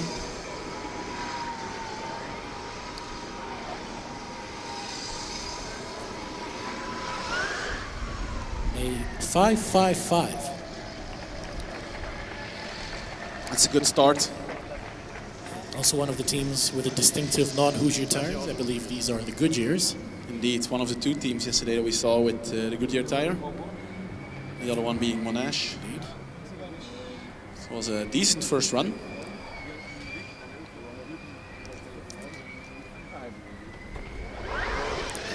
A bit of wheel spin going off, but that doesn't matter too much. A little wheel spin on the first right-hand loop as well, much more stable on the second. Yeah, very clean. Driver barely has to make any corrections. That's usually a good sign. A little twitchy on the first run to the left, but much more stable on the one that counts. And a 5.37, 2/10 improvement. Again, we do see teams that do two runs, they make big improvements. It's not weird to see like a 2/10 improvement. We saw 4/10 improvement as well. Of course, the 1.5 seconds improvement. And yeah, on the myth of accelerating out of the corner, if you really pay close attention, you quite often see that the drivers accelerate after the timing beacon, which of course does not have any use, but it is fun. And this is yet another win for Team Human. Darmstadt had a 8.27 with the driverless yesterday, so nearly 3 seconds faster for the driver.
It's a little bit calmer now on the skid pad, but we do have the car from Trento that is preparing itself. I saw the official walking to the start line, which gives me the idea that they're going to drive. From a distance I can see the diesel light flashing. That does of course mean that the high voltage circuit is enabled. And it's indicating that the car is dangerous in the sense that it can drive at any moment. Team members and officials are also always advised not to touch the car when the diesel is flashing red, because there might always be some high voltage on the car. If diesel is not on or green, it means the car is safe and the high voltage components are not attached. First run for Trento. I don't think we saw them yesterday either, so this is their first dynamic appearance on FSG.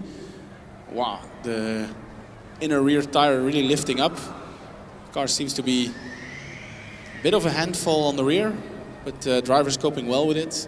It was a tricky switch to the left side, but no drama. And at the exit, driver tried a bit too much. Just when I was praising he or she, he hit a cone on the exit, and this is of course the risk or the downside of accelerating out of the skid pad. The rear stepped out, yeah, it was hit a cone. 5.38 on their first run. Of course, with a cone that would be a 5.58 at least. Let's see if they can improve on run number 2.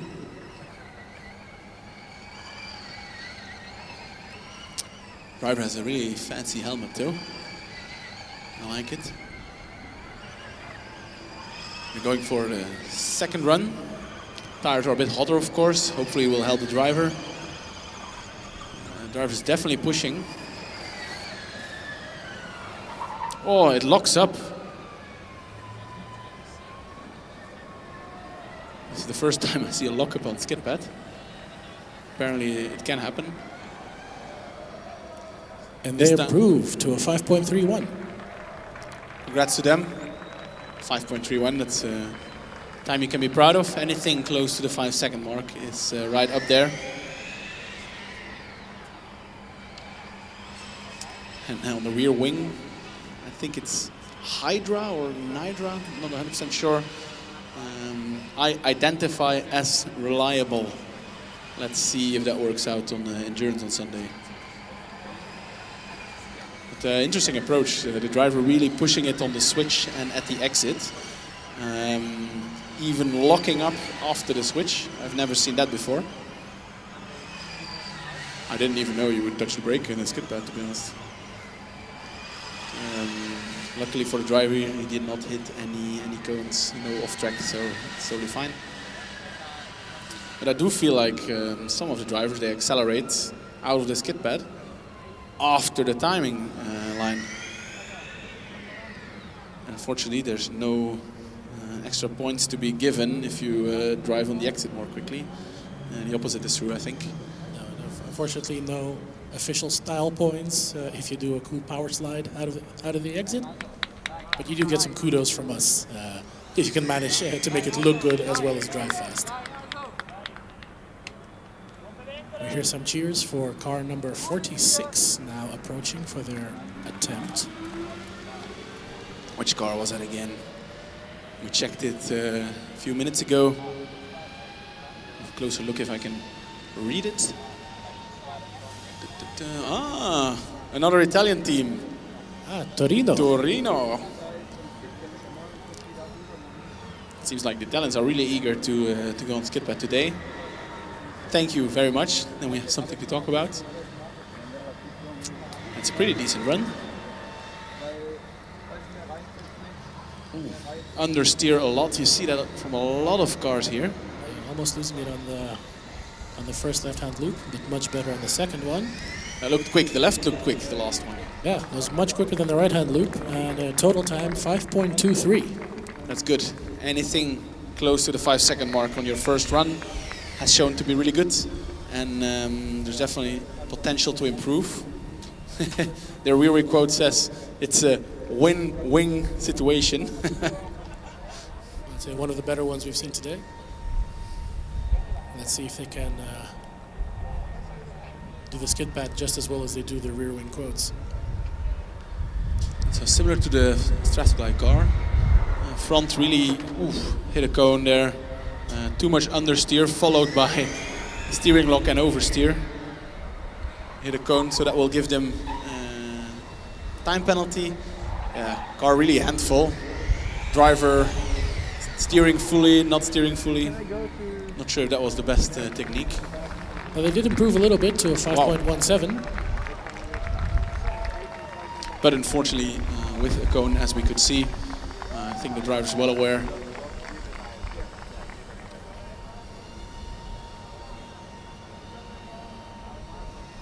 Yeah, so I was saying that also that car had a bit of bouncing going on the front axle. So just after the switch on the left-hander, there seems to be a few bumps there that caused some of the cars to really jump. And of course, if your suspension in the front is jumping around, you end up with a bit of understeer.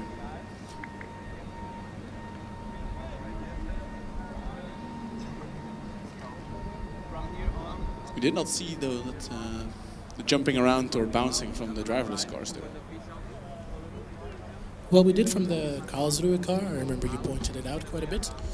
But indeed, for the rest, it was much smoother experience.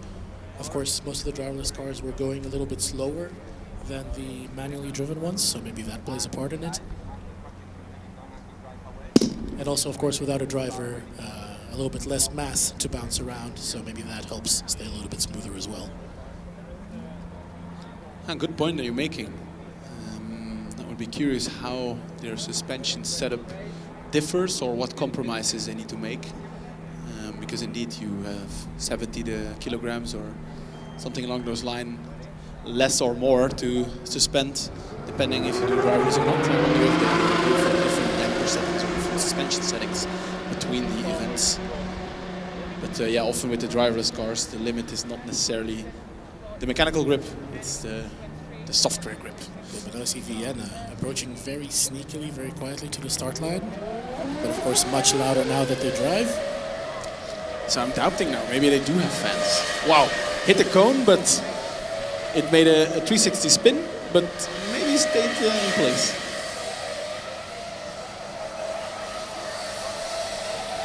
Also quite some oscillations going on. We've with the motors. Interesting with their car as well. Maybe you will notice on the second loop. For now, 5.43. But look now, as they drive by us, they have some sort of stainless steel plate on the attachment points of the front right suspension. Ah, interesting. And they do not have it on the left-hand side. So I'm wondering what the issue there might have been. Well, yeah, I have a suspicion.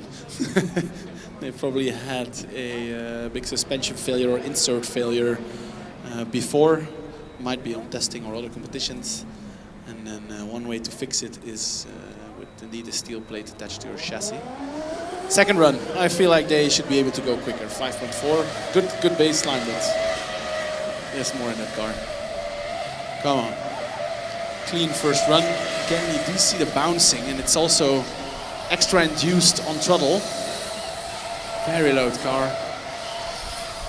A lot of wheel spin going on. Tractionless vehicle. They do improve with a 5.32, but indeed you could hear a lot of wheel spin. Could it be the traction control trying to balance the car as much as possible? Yeah, I feel like they have a lack of traction control maybe, because as we saw with other cars as well, there are a few bumps in there, and some suspensions cope with it quite well. Others have a bit more difficulties with it, but in their case it even seemed to amplify even more because of the tire spinning and the torque distribution not optimally working. Aha! Is that Aachen or Yes. is that a Ren team? Ooh, good question. Can't quite make I it think out. I see a Volkswagen logo Ren on the team front, is- so got to be Aachen. Yeah, I think so too. I think the Ren team is still green, although they kind of changed their name. Aachen, this should be a good one. This is really going to set the bar of what we can achieve with a fanless car here today. Well, let's see. Let's not speak too soon. Cautious though. Driver trying to find the right, throttle point. And a little bit twitchy.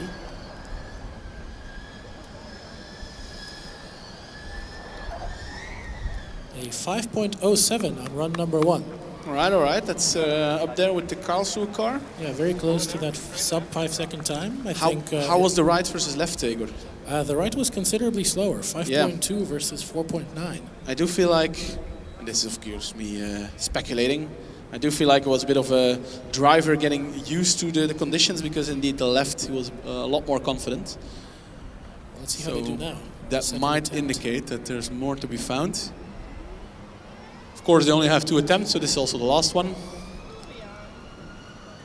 They of course won the electric competition last year. Yeah, this is quicker. It's already looking much more stable. But very similar right-hand time, 5.18. Okay. Come on. And then accelerating after the timing beacon. And unfortunately, no improvement, a 5.12. Yeah, their left-hand side was a bit more cautious than last time, unfortunately. But still a very competitive time, 5.07.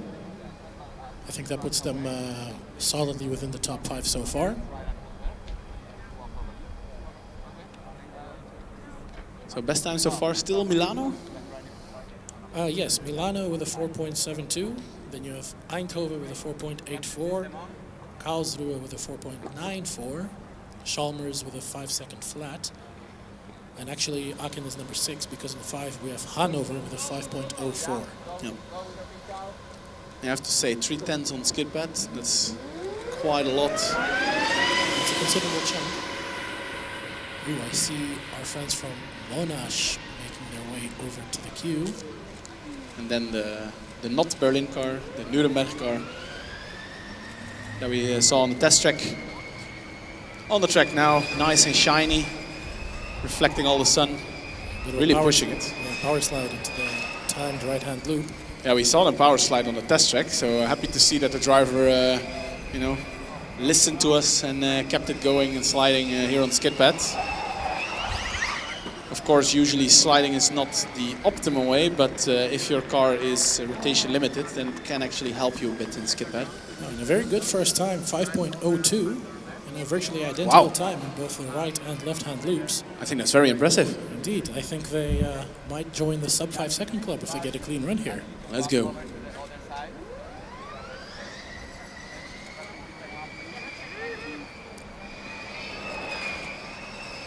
Let's see what approach the driver will take. He's trying to get, you can see him pushing the throttle, getting the car to rotate, and then correcting with the steering wheel. A lot of tire noise, really pushing it. And a 4.87. Wow. Nice. That's crazy. Okay, we're really proud. Excellent run from Nürnberg. Come on, give that driver a high five. And an ice cream. Of course, we see Monash, car number 66, will be lining up next. Do you think in Australia they're number 99?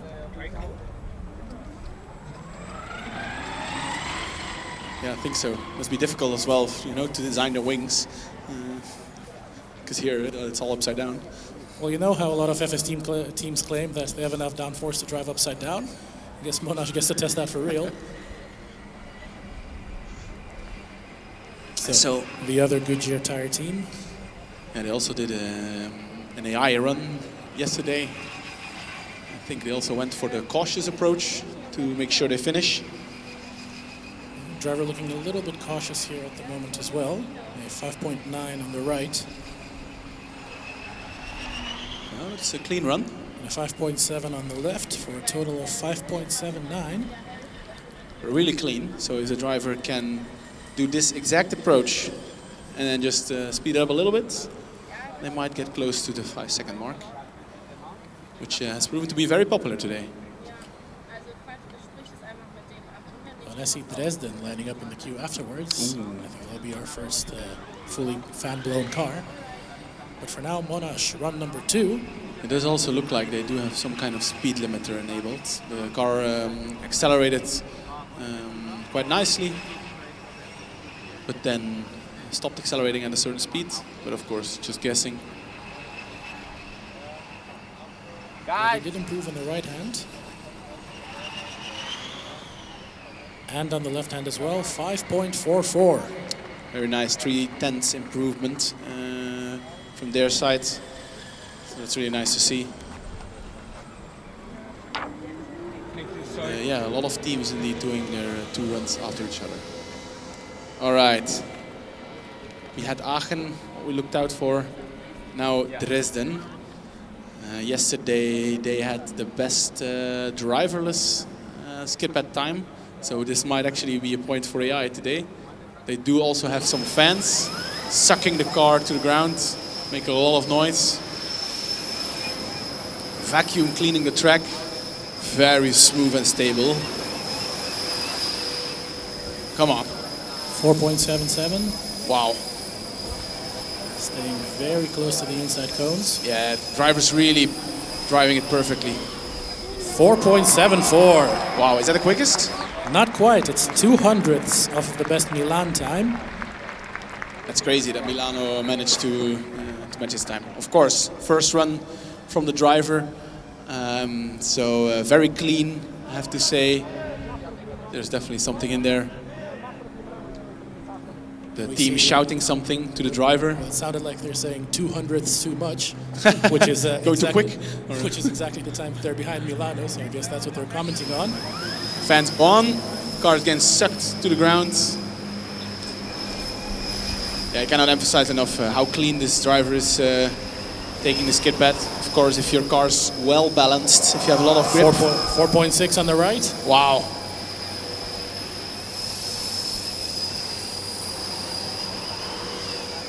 And 4.6 on the left. 4.63. Wow. New purple time of the day. So this driver can just, find time on demand. Their team just shouted, hey, we need another tent, and the driver just did it. He asked for one, he gave him 2. They're very happy with it. Yeah, very, very clean run. Car looks extremely stable.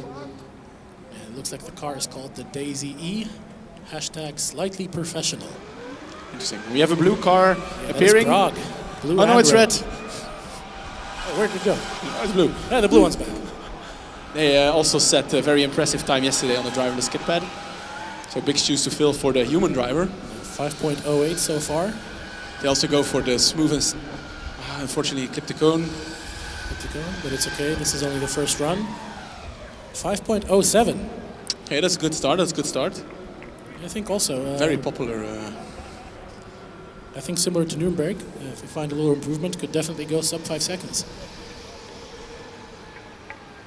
And they're going for their second run immediately. Clever choice. E42 Prague. Putting that one cone in there. It's actually quite nice that they wait for the driver. That as a driver, you can properly see where you hit them. Not sure if we had these benefits back in the days.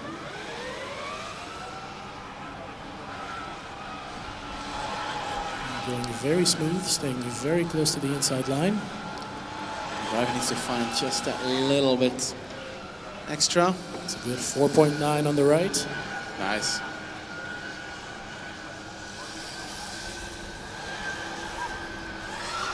And a 4.9 on the left as well, but unfortunately, it appears the driver got a little carried away and remembered too late not to do a third left-hand loop. Shame. We had another driver making the same mistake. Taking the exit too late, so maybe there's something a bit confusing going on the track that makes some drivers think that exit is not our place. It is very dense with the cones there. I mean, if you look from a driver's perspective, you really can't see too much of a path between them. Indeed, and they're all the same color. I do vaguely remember that in the past they used to have other colors on the exit and entrance. Also yesterday with driverless, of course, there are a lot of color coding going on. Maybe that could be in consideration for the future, to have the blue and yellow cones for the drivers as well, to be able to identify the entrance and exit more clearly. Yeah, I would say maybe it's an unfair advantage for the AI. They get all these color coding, and the humans just need to figure it out on their own. That's not fair. Well, even with that, I think humans are still winning in a clean sweep. How did they compare to the previous one yesterday? Let's see. Car number 84 do their first run first. Is that Rocklaw? No. Oh yeah, it's from the team from Warsaw. It's Warsaw, yes.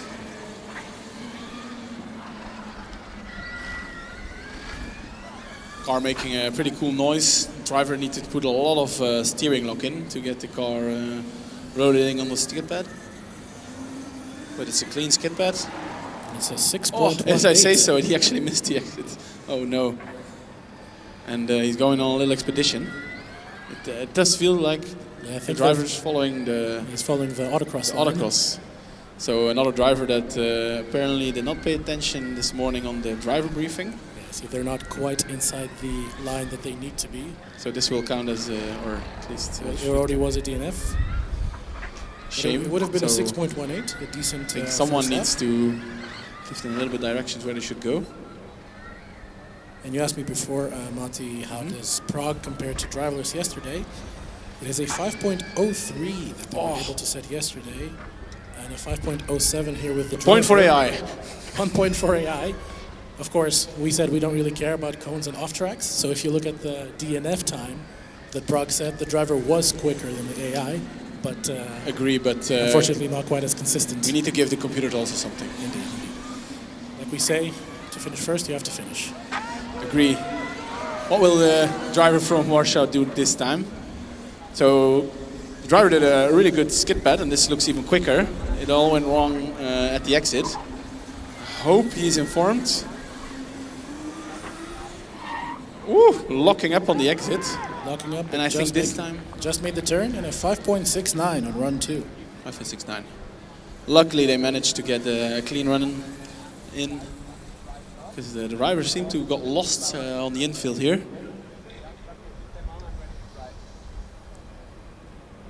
And the queue filling up quite a bit. I see 5, 6 cars in the queue. 7 cars. Yeah, but I feel like it's not enough. They have less than an hour left. Indeed, less than an hour to go. Where is everyone? Some cars that we haven't seen in the test area. We have Constance and TU Delft. Yeah, it's a bit late. And then I think I'll get a little bit angry if they fill it up again at the end and then cannot drive again. No. Meanwhile, is that Ostfalia? Yes, it is. Beautiful car. And we get some cheers from the crowd, but I think it's for like a post-inspection car. Indeed, I think that's Dresden passing post-inspection. Rightfully getting applauded. Australia with a 5.6 on the first loop. Wow, Igor, check their front wings there, the German flag. That's cool. Oh, yes. And they also opted for the small acceleration blip at the end of the skid pad. And that helps them to a 5.51. 5.5, all right. That's usually the type of first time where they can shave off 2/10, maybe 3. So in addition to the German flags, you can see a couple of wolf outlines on the nose cone. So a couple of very nice design features on this car. What do you think the wolves add? 10, 20 horsepower?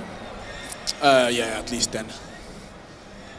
I mean, I haven't seen any cars with racing stripes or flames, unfortunately.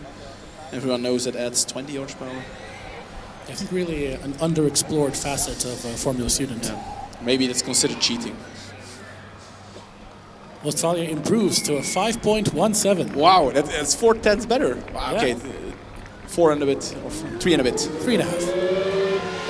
Good job by the driver. Getting a banker in and finishing off with a really clean skid pad. Is that the Zurich cars? Zurich, number 33. They have a very loud fan car. I'm not even sure if you can still hear me. Only just. Let's see how they compare to Dresden. So they convert electricity into noise. Let's hope they can also turn it into a very quick skid pad. Already a 4.9. It's looking clean. The driver choosing the same approach as the driverless car, going quite wide in the skid pad. It gives them a 4.93 on the first run. That's pretty good. But It's going to be it's a big challenge to find an extra 0.3 to match Dresden. Let's see if they have it in them. Dresden had a 4.7, of course, on their first run.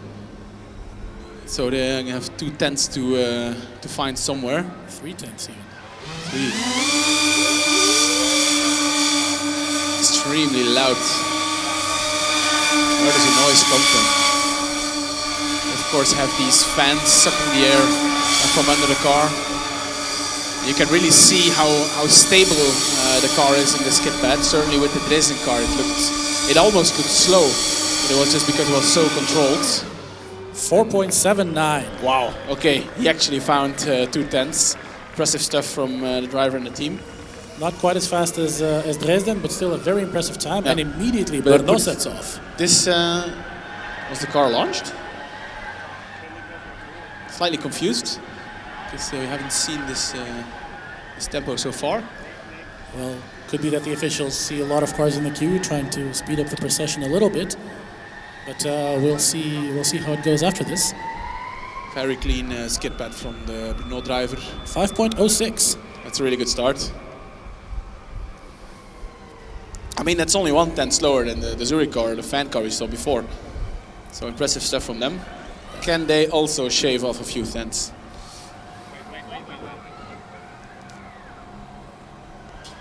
I think so. I think definitely sub 5 second here.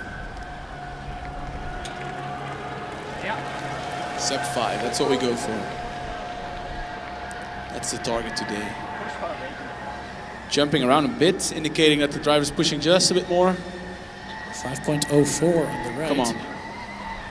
And again, it's the exact same bouncing on the front axle that we see from other cars as well, just when you enter the left-hander. And unfortunately, again, a 5.06, and Freiberg immediately on the track. So I think it is intentional, Matti, that the cars are being allowed to start as soon as the previous one clears the track. Yeah, you're absolutely right. They're putting up the pace of the amount of cars that they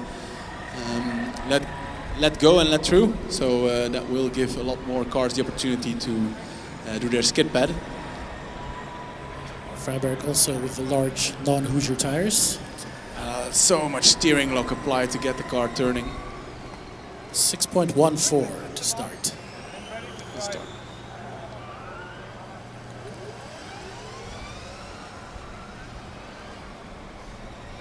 And the Amberg car going for their second run.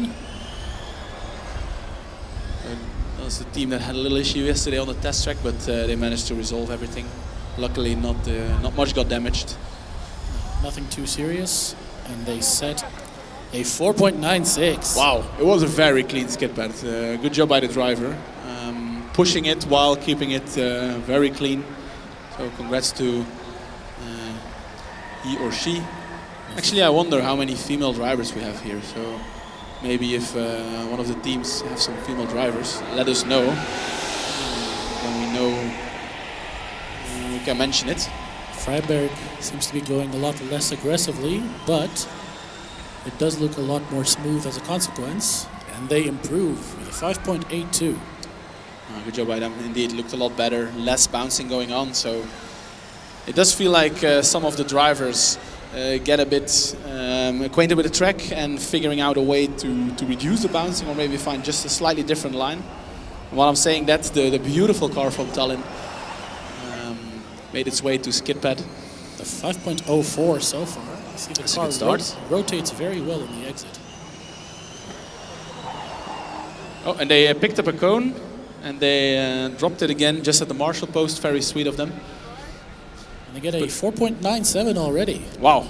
Unfortunately, with a cone, it seems. I did not see where they picked it up, but they should get a thank you from the marshals because they. It might have even been 2 cones.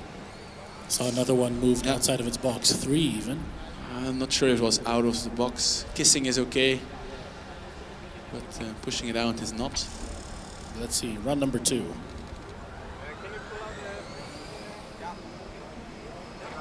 Come on. If they can make it clean, then a very impressive skip at time. Very smooth so far, a lot less sliding around. Still the driver figuring out exactly how to get the car in the right balance. But the car seems to respond really well, and a kick of and a 4.83. Wow. I think for a non-fan car, it's an extremely impressive result. And immediately Munich Motorsport sets off on their first attempt. And so this morning we were having a debate, and picked up a cone. Yeah, taking it with Where them. will they again deposit it at the finish dropping it line. very nicely at the marshal post. But on this side, UAS Munich is in white, and on this side, it's in black. Ah, right you are. A 4.98. Really? It didn't look that fast. Yeah, but sometimes, it's moving. We said it before, we'll say it again, and we'll hammer it home every time. Yeah, fortunately with a cone, so if they can just repeat this without the cone, they'll have a very impressive time on the board. Schweinfurt, the very classic, distinct green car, sponsored by Schaeffler. A lot of wheel spin. Maybe they're warming up the tires. Driver mistaken Skidpad for an acceleration run, apparently. But makes the turn.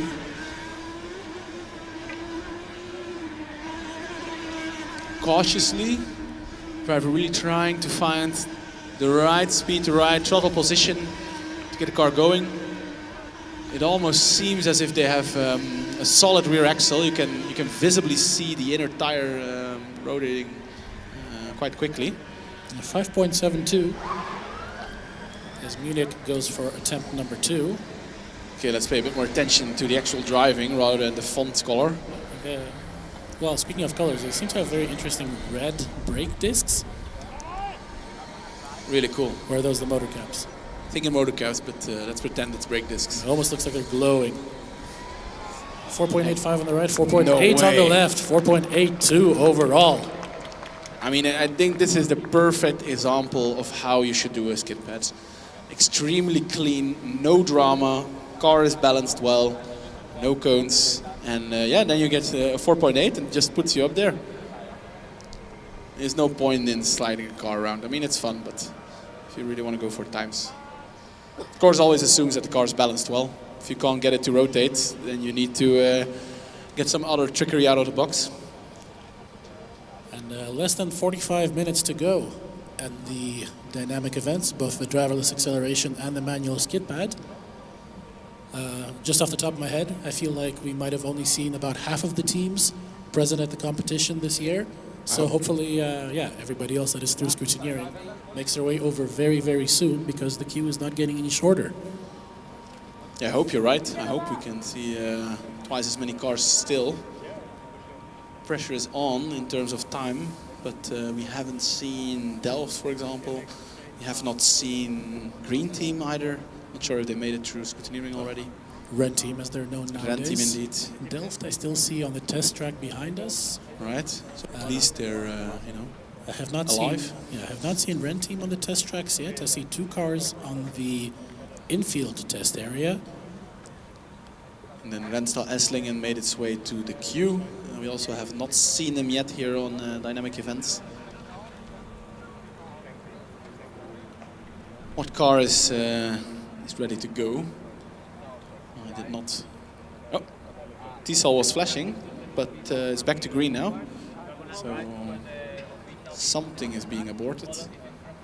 That's why the Renstal Esslingen team is pushed into what is actually the second driver queue, but it's their first driver to pass the car. Something did not quite go well.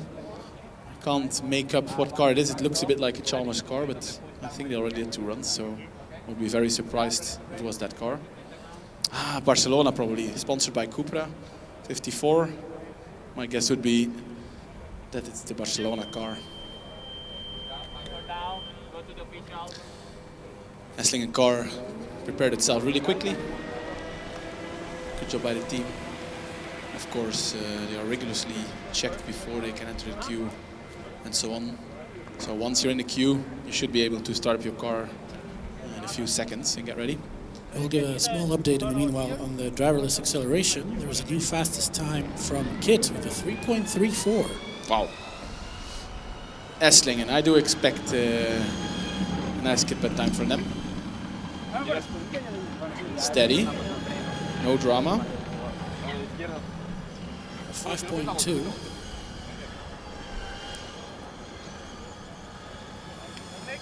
Looking very steady. Driver perhaps not quite finding the limit yet. And they hit a cone here just at the end. At least in the middle of the second left-hander. Yeah, getting a 5.09. 5.09. All right. Is that... We've seen that before. Is that the quote-unquote other Stuttgart I see in the background? Yes, I think it is. 77, that rings a bell. With the iconic neon yellow leading edge on the front wing. Esslingen going for run number 2. 94 car. It was a very good Skidpad in the sense it was very stable, controlled. But they need to find a little bit more pace. And they do manage on the right, a 4.9. That's good. A sub 5 second on the left as well, 4.9 overall. A really good run from Esslingen. Certainly it's a non-fan car, if I'm not mistaken. Or it would be a very silent one if it was. Well, I'm sure plenty of fans in the stand. But good job by the Esslingen team. I had a talk with them earlier. They actually had to find out which driver got to drive the Skidpad. It was, if I'm not mistaken, between Lucas and Christophe. Not sure which of the two won the fight in the end.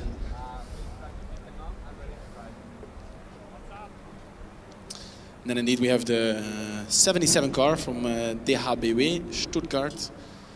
I think this is their first appearance. And when we visited them yesterday in the pits, we wondered, hey, where's your yellow line on the front wing that they always run? They did not have it yesterday yet, but they promised us that they would show up with it. So they managed to either, I don't know, did they paste something on it or did they paint it? I'll check tonight. I think it might have actually been a new front wing that they were waiting for. Oh, whoa. It's like Formula 1-esque stuff going on other front wings. Well, Stuttgart, of course, very fortunate that their home base is not very far away from here, less than an hour's drive. 5.02 on the first right-hander. Yeah, seems to be a trend. doing a 5.0 in the first. The car's rotating very nicely. 4.91. Yeah. I think this is also the driver getting used to the speed, definitely on the left-hander. The driver found a lot more confidence. You could really see the rotation of the car working well, the perfect balance between front end and rear end sliding. As long as you get them to slide the same amount, it's fine. Whoa. Okay, driver really pushing now for the second part. So if they can keep it clean, it's sliding a bit too much on the right. Driver had to come off the throttle there for a split second. But they do improve on the right-hander. Okay, can they keep the same speed on left hand as before? A slightly slower left-hander, but 100th faster overall. Yeah, but the driver hit a cone on the exit, accelerating out of it.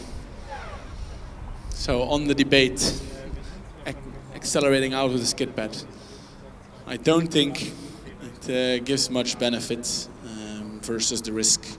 We've seen multiple drivers now make the same mistake. Pushing it on the exit, sliding out, hitting a cone, unfortunately. And that just ruins your lap, unfortunately.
Laufen die einen dabei, kommt an mir vorbei mit einer Kamera auf dem Karton, Tripod und dann auch mit dem Schutz, wie sie gegen den Schutz und dann was ist das Geld hier? Ich hab nur eins.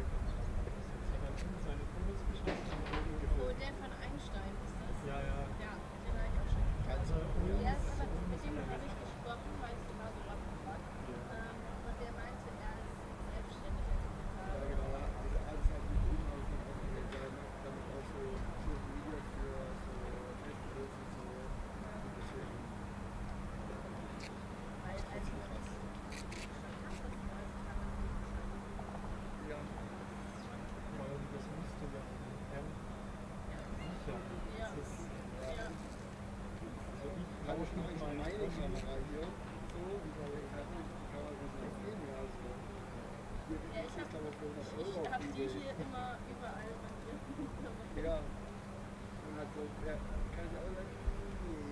Nee. Eher nicht.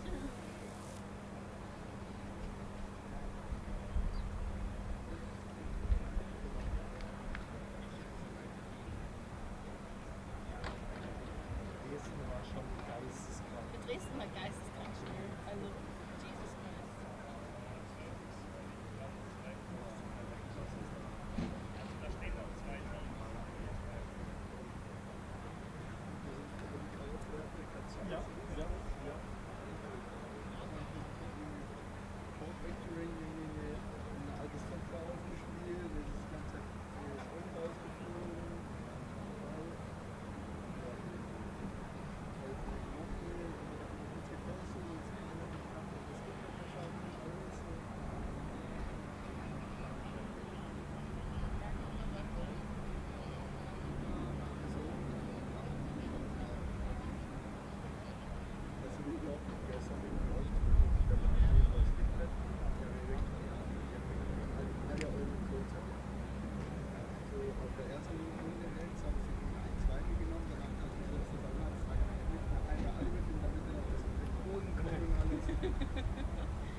I think we have our next car lining up in the queue, 34.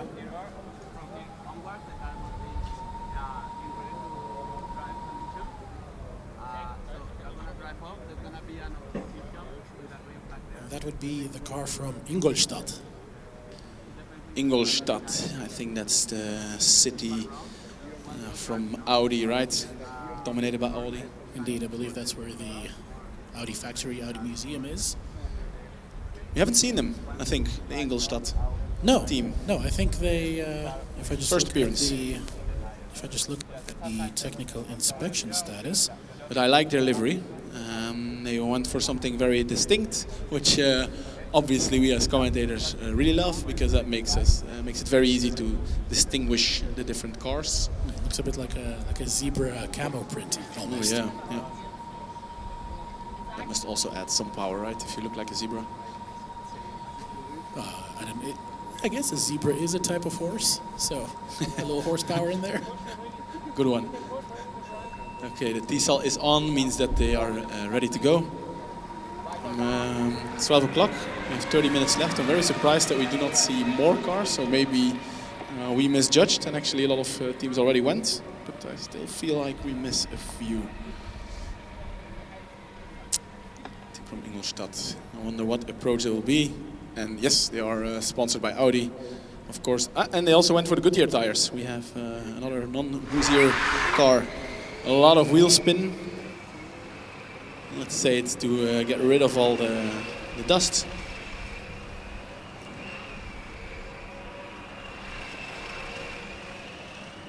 Very clean driving from the driver. Found the rhythm, found the balance of the car. No drama, no extreme corrections. That's very good. But this is also quick. It is a 5.60. 5.60. That's pretty decent. We often see with the cars that are more around the 5.6, 5.8 mark in the first run, that they tend to find a few tenths in their second. They are going for the second run. Makes sense with only 30 minutes to go. Track is not going to improve, so.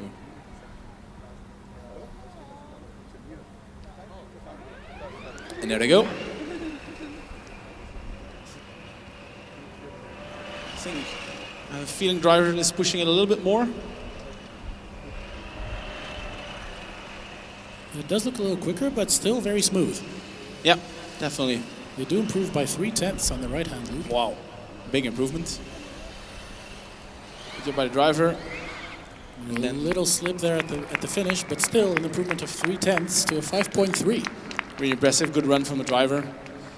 Also here, driver tried to accelerate out of the last corner, but it seemed like the inner rear tire spun quite a bit, so driver did not push it too much further to avoid any cone hitting.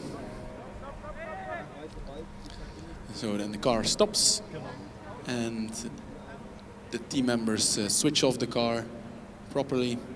The push bar goes on, and then there's an official scrutineer waving where they can park, and that's where they will be checked. And who is that in the second run queue, ready to approach? Sponsored by Cupra, my guess would be Barcelona. Yes, indeed.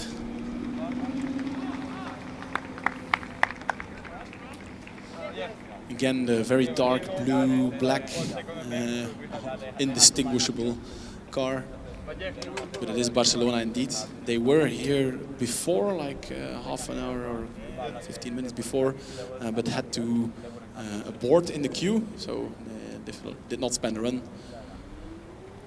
A very slow start, but that doesn't mean anything. It's only the second right or second left that counts.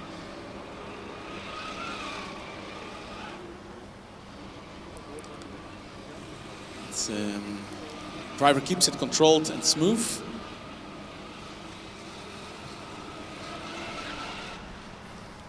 Unfortunately, they had a DNF with both of their driverless attempts yesterday, but now they set a 5.43 and a good round of applause from the fans in the stands. Yeah, good job by the driver. First run. no drama, cheered on indeed by the team. So I hope the driver is aware of the fact that it was a clean run and his time, because then the driver might be able to push it a little more and shave some tenths off. We've seen a lot with teams, so repeating myself a little bit, that have this 5.5-ish times and can shave a few tenths. I think, unless I counted badly, that they only did one right-hand loop. No, they do have a time on the right hand. And they improve by a tenth with a 5.34. 2 tenths improvement. Really nice to see. 1/10. 1/10. I can't count. That's clear. Again, very high standards to be a commentator at FSG.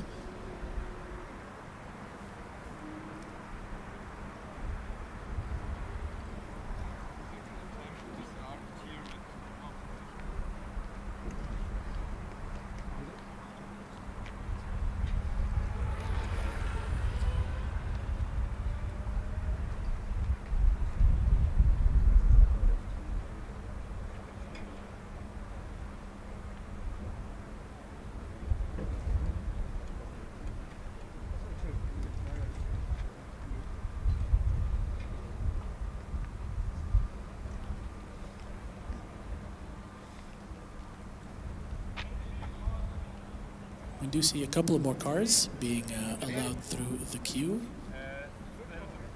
I see car number 43, that's one that we have not seen driving today just yet. That is Konstanz from Bodensee. We have 25 minutes left, still some cars that we haven't seen yet. I'm surprised about how little cars there are in the queue. So either all the teams did it perfectly and timed it well, or we'll see a big rush hour in 10 minutes. Indeed, less than half an hour to go.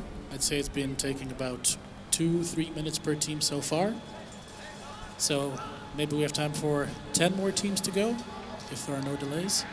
Yeah, this is of course a bit quicker than the driverless section yesterday. A lot more teams, or at least a run from a team is a lot quicker than with the driverless setup and everything. In the past, of course, all the teams had 4 runs, so 2 drivers, 2 runs each, making it twice as busy on the Skidpad. We also had the combustion and the electric going at the same time, so maybe that also plays a role that now it's less critical and less busy. I see the team from Schweinfurt, a beautiful green car, lined up, number 297, and it will be for their second run. Driver weaving a little bit, getting some heat in the tire or getting rid of all the dust.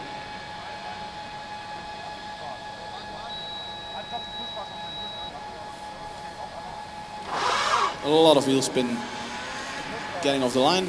Might be good actually to clean the tires. Not sure it was on purpose or not.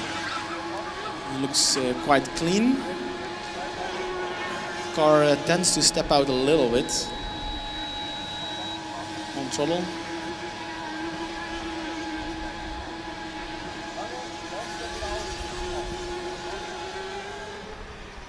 A 5.5 for Schweinfurt on their second run. Is that an improvement? It is an improvement. Nice. So clearly you can also make improvements even though you split your runs. So that's nice to see. Either they found some setting that can be improved, because it looked quite good. Not sure how their first run went. Konstanz. You have not seen them, right? I think you mentioned it. Yep, this is their first run. Also, again, a very distinct car. The orange with flames this time. So finally we see a car with some flames. And there's also, it seems to be like a shark teeth and shark eyes in front. Very aggressive nose and a very aggressive driver, hitting 3 cones. 3 cones, taking one with them, and then on exit. Oh, and a whole bunch more on the exit. Yeah. It would have been a 5.14.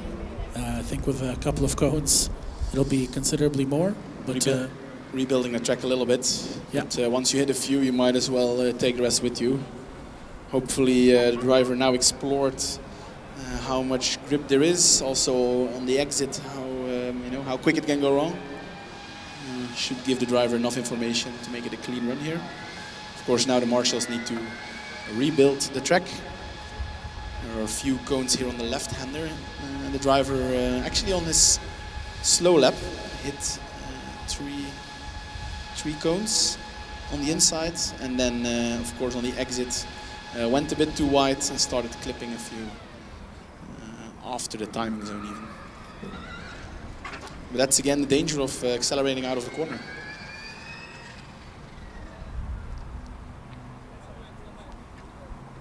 And Matti, I'm just taking a look over at the live stream commentary. We did get some suggestions from people on replacements for start your engines. We get close the shutdown circuit or get ready to drive. Close down the shutdown circuits, but then wouldn't you kill the car? Or are you then opening it? No comment. Okay, so what do we need to do? We need to read the rules and also read a bit more into the electric side of the vehicles. Constance, meanwhile, very stable, exactly the same time on the right-hand loop. And what a difference. Just a speck slower on the left hand for a 5.17, but of course a very clean run this time around and a good time for the team. Yeah, props to the driver, getting it together. A little bit of a chaotic first run, but compensated well in the second run with a very clean skid pad, very clean as well, no drama. So props to the driver. We see another first-time appearance. This time Boku 48 with a very, very blue car on one side and white on the other. Nice. They also went for the split livery. Looks really cool.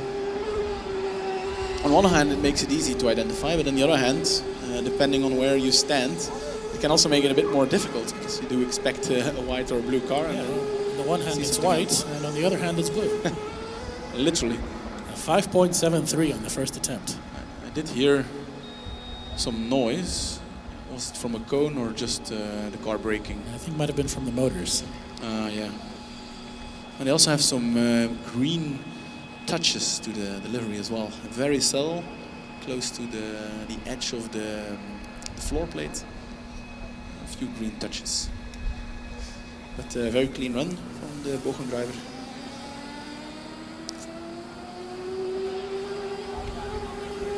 Electing to go for run number 2 straight away, which is smart given that there is only about 15 minutes left.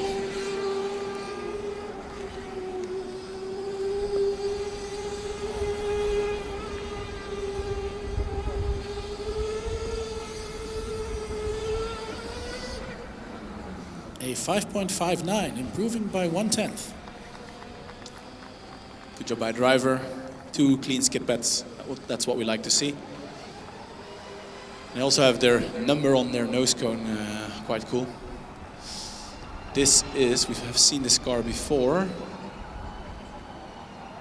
I don't quite recall, sponsored by Neo. Bayreuth, of course. With the kind of the rake angle. So their rear is pretty high up while their nose is quite low.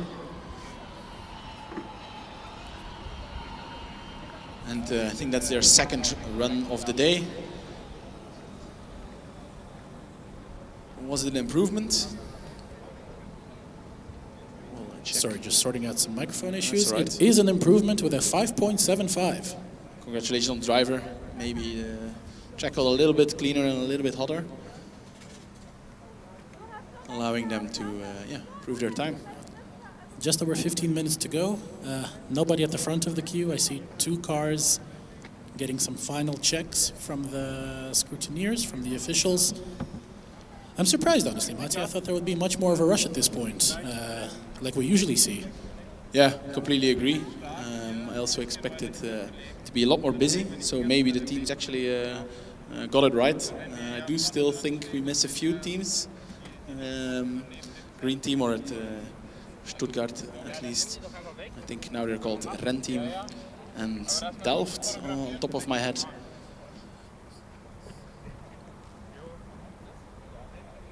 I have not seen them yet, and probably some other teams as well. Of course, you need to get through scrutineering in order to participate in the dynamic events.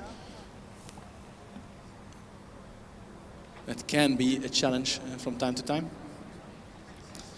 So we do have a little bit of confusion between red team and green team. We were always used to have them split. Stuttgart, Uni Stuttgart always had a combustion team and an electric team. But as you are aware, this year there are no combustions anymore here at former student Germany. So red team and green team, they joined forces. Yesterday I was at their pit, and I noticed that they took the logo and the branding kind of from green team, but renamed the team to red team, but kept a bit of the green stuff though. And that's why sometimes we will call them green team still, but that's just force of habit from previous years.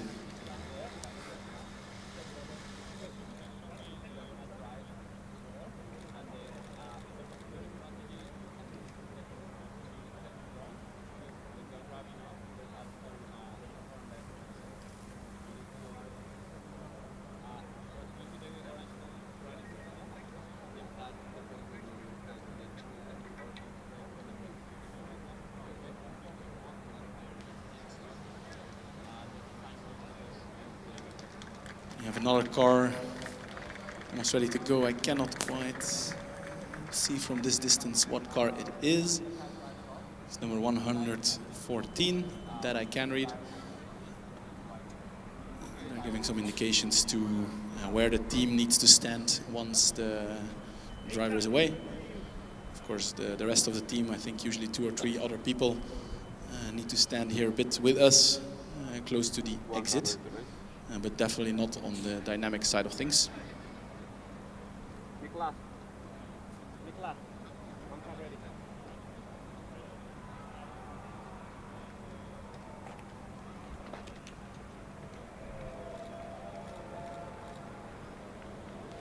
Diesel is blinking. 114, Nego, do you remember which car it is? It's a bit black, white, and I think some tints of red. I'll look it up now. You expected a little too much from me, Matti, just yet? Sorry. No, but I think after the events this afternoon as well, tomorrow for the autocross and on Sunday for the endurance, we'll have it completely ready. Where is 114 going? They're going into the exit queue. This is a team from Wroclaw. They went into the exit lane. The driver taking a bit of a wrong turn, unfortunately. I think they'll need to be recovered by their team members. Yeah, I was explaining how the official was showing the team where they should stand. Maybe the driver got a little bit confused and thought that he or she also had to drive there. With a bit of luck, the officials are lenient about it. It is, of course,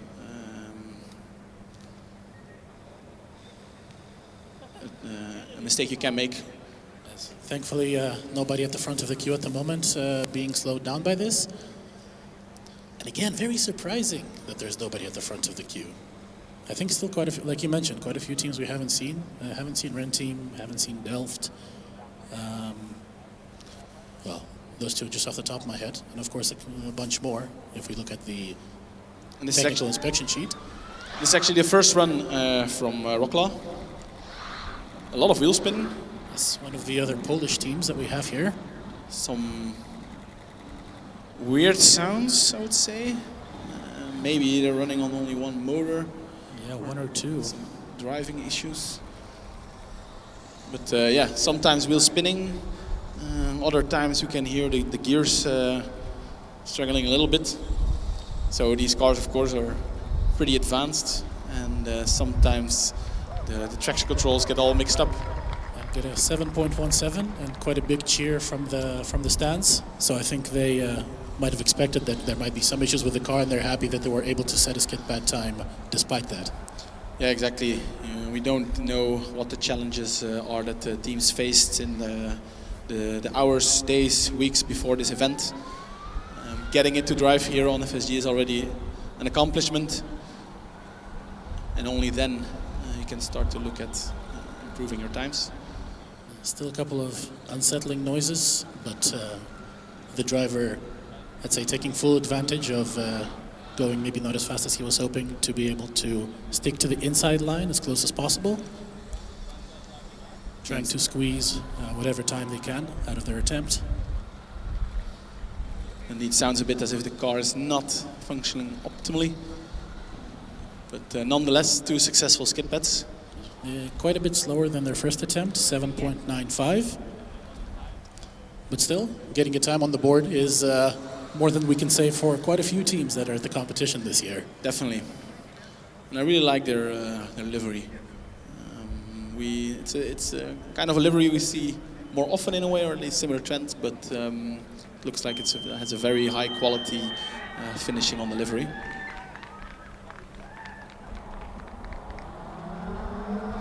I see car number 11 running to the start line, which is Ravensburg, Global Formula Racing. GFR. I think we haven't seen them either today or yesterday. No, I believe first appearance on the dynamic track, at least over here on the skid pad. They might have done a driverless acceleration, we're not sure, but let's see what they can do here on the infield. So GFR, of course, has a really nice track record on the competitions here. They had a lot of years where they won in the combustion segment, also in the electric segment, had some success. You see on the wall of winners, you'll see a lot of GFR popping up. Yeah, one of 2 teams, I believe, that have been able to win FSG 3 times in a row. Yeah, or 3 even. I believe AMZ might have done it with driverless.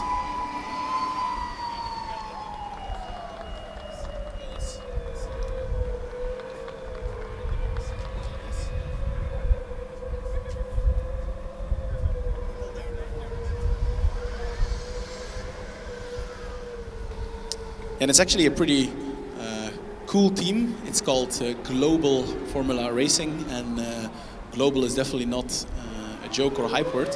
It's actually a collaboration between the Ravensburg DHBW and the Oregon State University. Of course, you can see both names on the car there. Looking already considerably faster on their second run. Oh, and the next car already lined up before this one even finishes. The officials really trying to rush through. Meanwhile, Ravensburg with a 5.32. Yeah, nice improvement. Driver kept it together, clean, no mistakes. So really well done. And we see that the team members of Ravensburg very happy with their run. Meanwhile, Hawks Hamburg going for their attempt. The other Hawks TUA.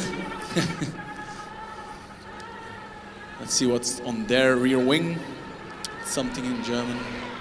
Unfortunately, my German's not too great. Oh, they clipped the cone, carried it with them. And deposited by the marshals, very nice of them. Yeah, very polite cars today. 5.91 on attempt number 1. Driver's not happy with it, probably because of the cone. Yeah, driver shaking their head. I feel like they probably feel they could have squeezed a bit more out of the drive itself as well. Yeah, but no panic, they have another run. They have also like a blue light on the rear. So that looks pretty cool. Well, only 7 minutes left. We see one more car in the queue. And as things stand, I believe that might be the last one we see today for the manual skid pad. There's one more. Ah, yeah, sorry, you were mentioning it, my bad. Hawks looking smoother on their second run. Indeed. Driver found a way to get this car very smooth and stable around it. Improving by almost 3/10 on the right side. Wow, massive improvement. And there it is, that little burst of acceleration, and a 5.64. I think driver did a good job assembling its thoughts. Is happy. A lot smoother, a lot cleaner. And a lot happier. Yeah. And that is exactly what we want to see on the second attempt. And look, now you can see the blue light here. So when it's not braking, it's not sure if it's a blue light or just, you know, blue. but then once it's braking, it's of course the red light, which is obligatory when the car is braking. Meanwhile, we have 22 lining up, and that is the car from Leuven that we thought we saw before. Great to see them here out on track. Let's see what the representatives from Belgium can do.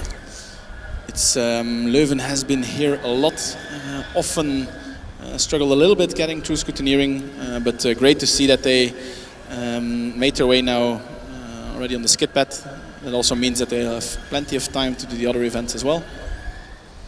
A 5.7 on the first attempt. Yeah, looked quite clean. You did notice that driver was struggling just a little bit finding the right balance. So if he or she can collect its thoughts, no, go straight, go straight. A little doubt here where exactly driver should go, but luckily he chose for the safe approach, stop, have a look, and found the way to the second run queue. So let's see, I think a 0.2 improvement.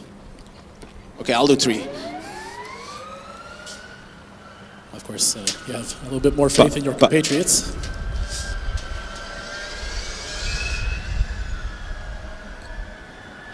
Okay, it's very clean driving for sure. Getting the 0.2 on the right-hand loop. Lovely. Left-hand loop is always where things, drivers get a bit more ambitious.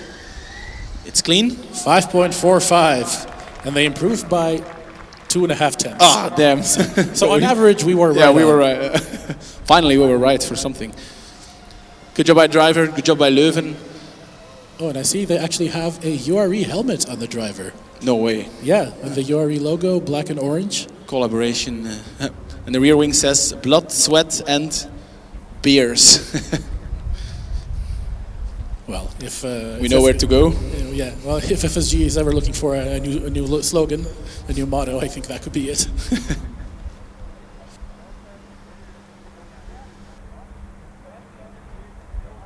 I do feel like Leuven changed up the style of their car a bit. Didn't quite follow it too well in the last years, but they always used to have a car that looked quite similar to all their older cars. And this one probably went with a different concept and definitely paying off. Pretty good skid pad, and they managed to get the car ready in time and running on FSG, so congrats to them. Less than 3 minutes to go, so I think unless we see a car frantically running for the queue right this second, that was probably the last manual skid pad run for today. Yeah, I think so too. It always takes a few minutes before a car gets checked and approved and so on and so on. So 3 minutes, that's too tight for any car to make it. You can try, of course. You can try. Of course, just looking at the scrutineering statuses and see what cars we might have expected to see that we didn't get to. So once the gong sounds, a very distinct sound, then there's no more driving. So even if you are at the starting line, you will not be able to drive again, as I think Erlangen first-handedly experienced yesterday, unfortunately. After that, they will start to rebuild it here a bit. So Skidpad is done for this year, and they will start to build the driverless autocross/track drive circuit around here. And then on the other side of the paddock at the Hockenheim Main Straight, there will be the manual acceleration, where currently they're wrapping up the driverless acceleration. I'm curious, during lunch, I'll have a look at the results from the driverless acceleration as well. Curious to see how the AI did the acceleration this year. And just to give a small rundown of the teams that we would have hoped to see based on the scrutineering status, and hopefully we'll still get to see in the afternoon at the manual acceleration. Ghent, we would have hoped to see. Trondheim, I believe we didn't get to see, even though they did attempt driverless yesterday. So interesting to see what the issue might have been there. Wiesbaden, I believe, did not get to participate.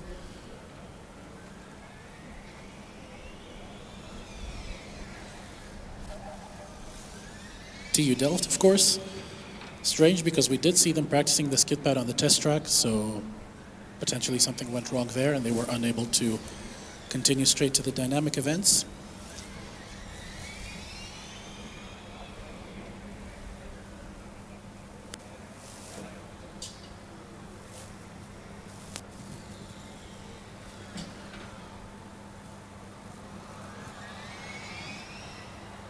And you know what, Pati? I believe those are the only teams that are through scrutineering that we didn't get to see. So perhaps it's just because we're used to seeing, like you said before, 4 runs from each team as opposed to 2. We're used to seeing a little bit more action. But in fact, most of the teams that are through scrutineering were able to at least attempt, and in most cases did succeed in setting a time at the manual Skidpad. I see there is one car trying to join, unfortunately just a little bit too late. And as we all know, the sound of the gong wraps up the proceedings for the morning session here at Hockenheim. Yeah, that's just for show that they're showing up still. But there will be no driving anymore until probably 2 o'clock something. Maybe on the practice track, but I do feel like once the gong goes, that's just trying to create some silence here around the track. Although maybe the practice areas are still open. Again, we should check the rules a bit and the schedule. But for now, we're going to retreat, have a little bit of a break, reapply some sunscreen, maybe get a little food. Recommend all the team members to do the same, get their cars ready, get their cars working, and then we will see you again in the afternoon for the driverless autocross and the manual acceleration. Yeah, really looking forward to those 2 events. I think we had some really cool cars make an appearance here. I feel like the competition is high this year. A lot of cars are quite close to each other, so that's nice to see. And curious what this afternoon will bring. Yeah, that's it for us. See you all in a couple hours.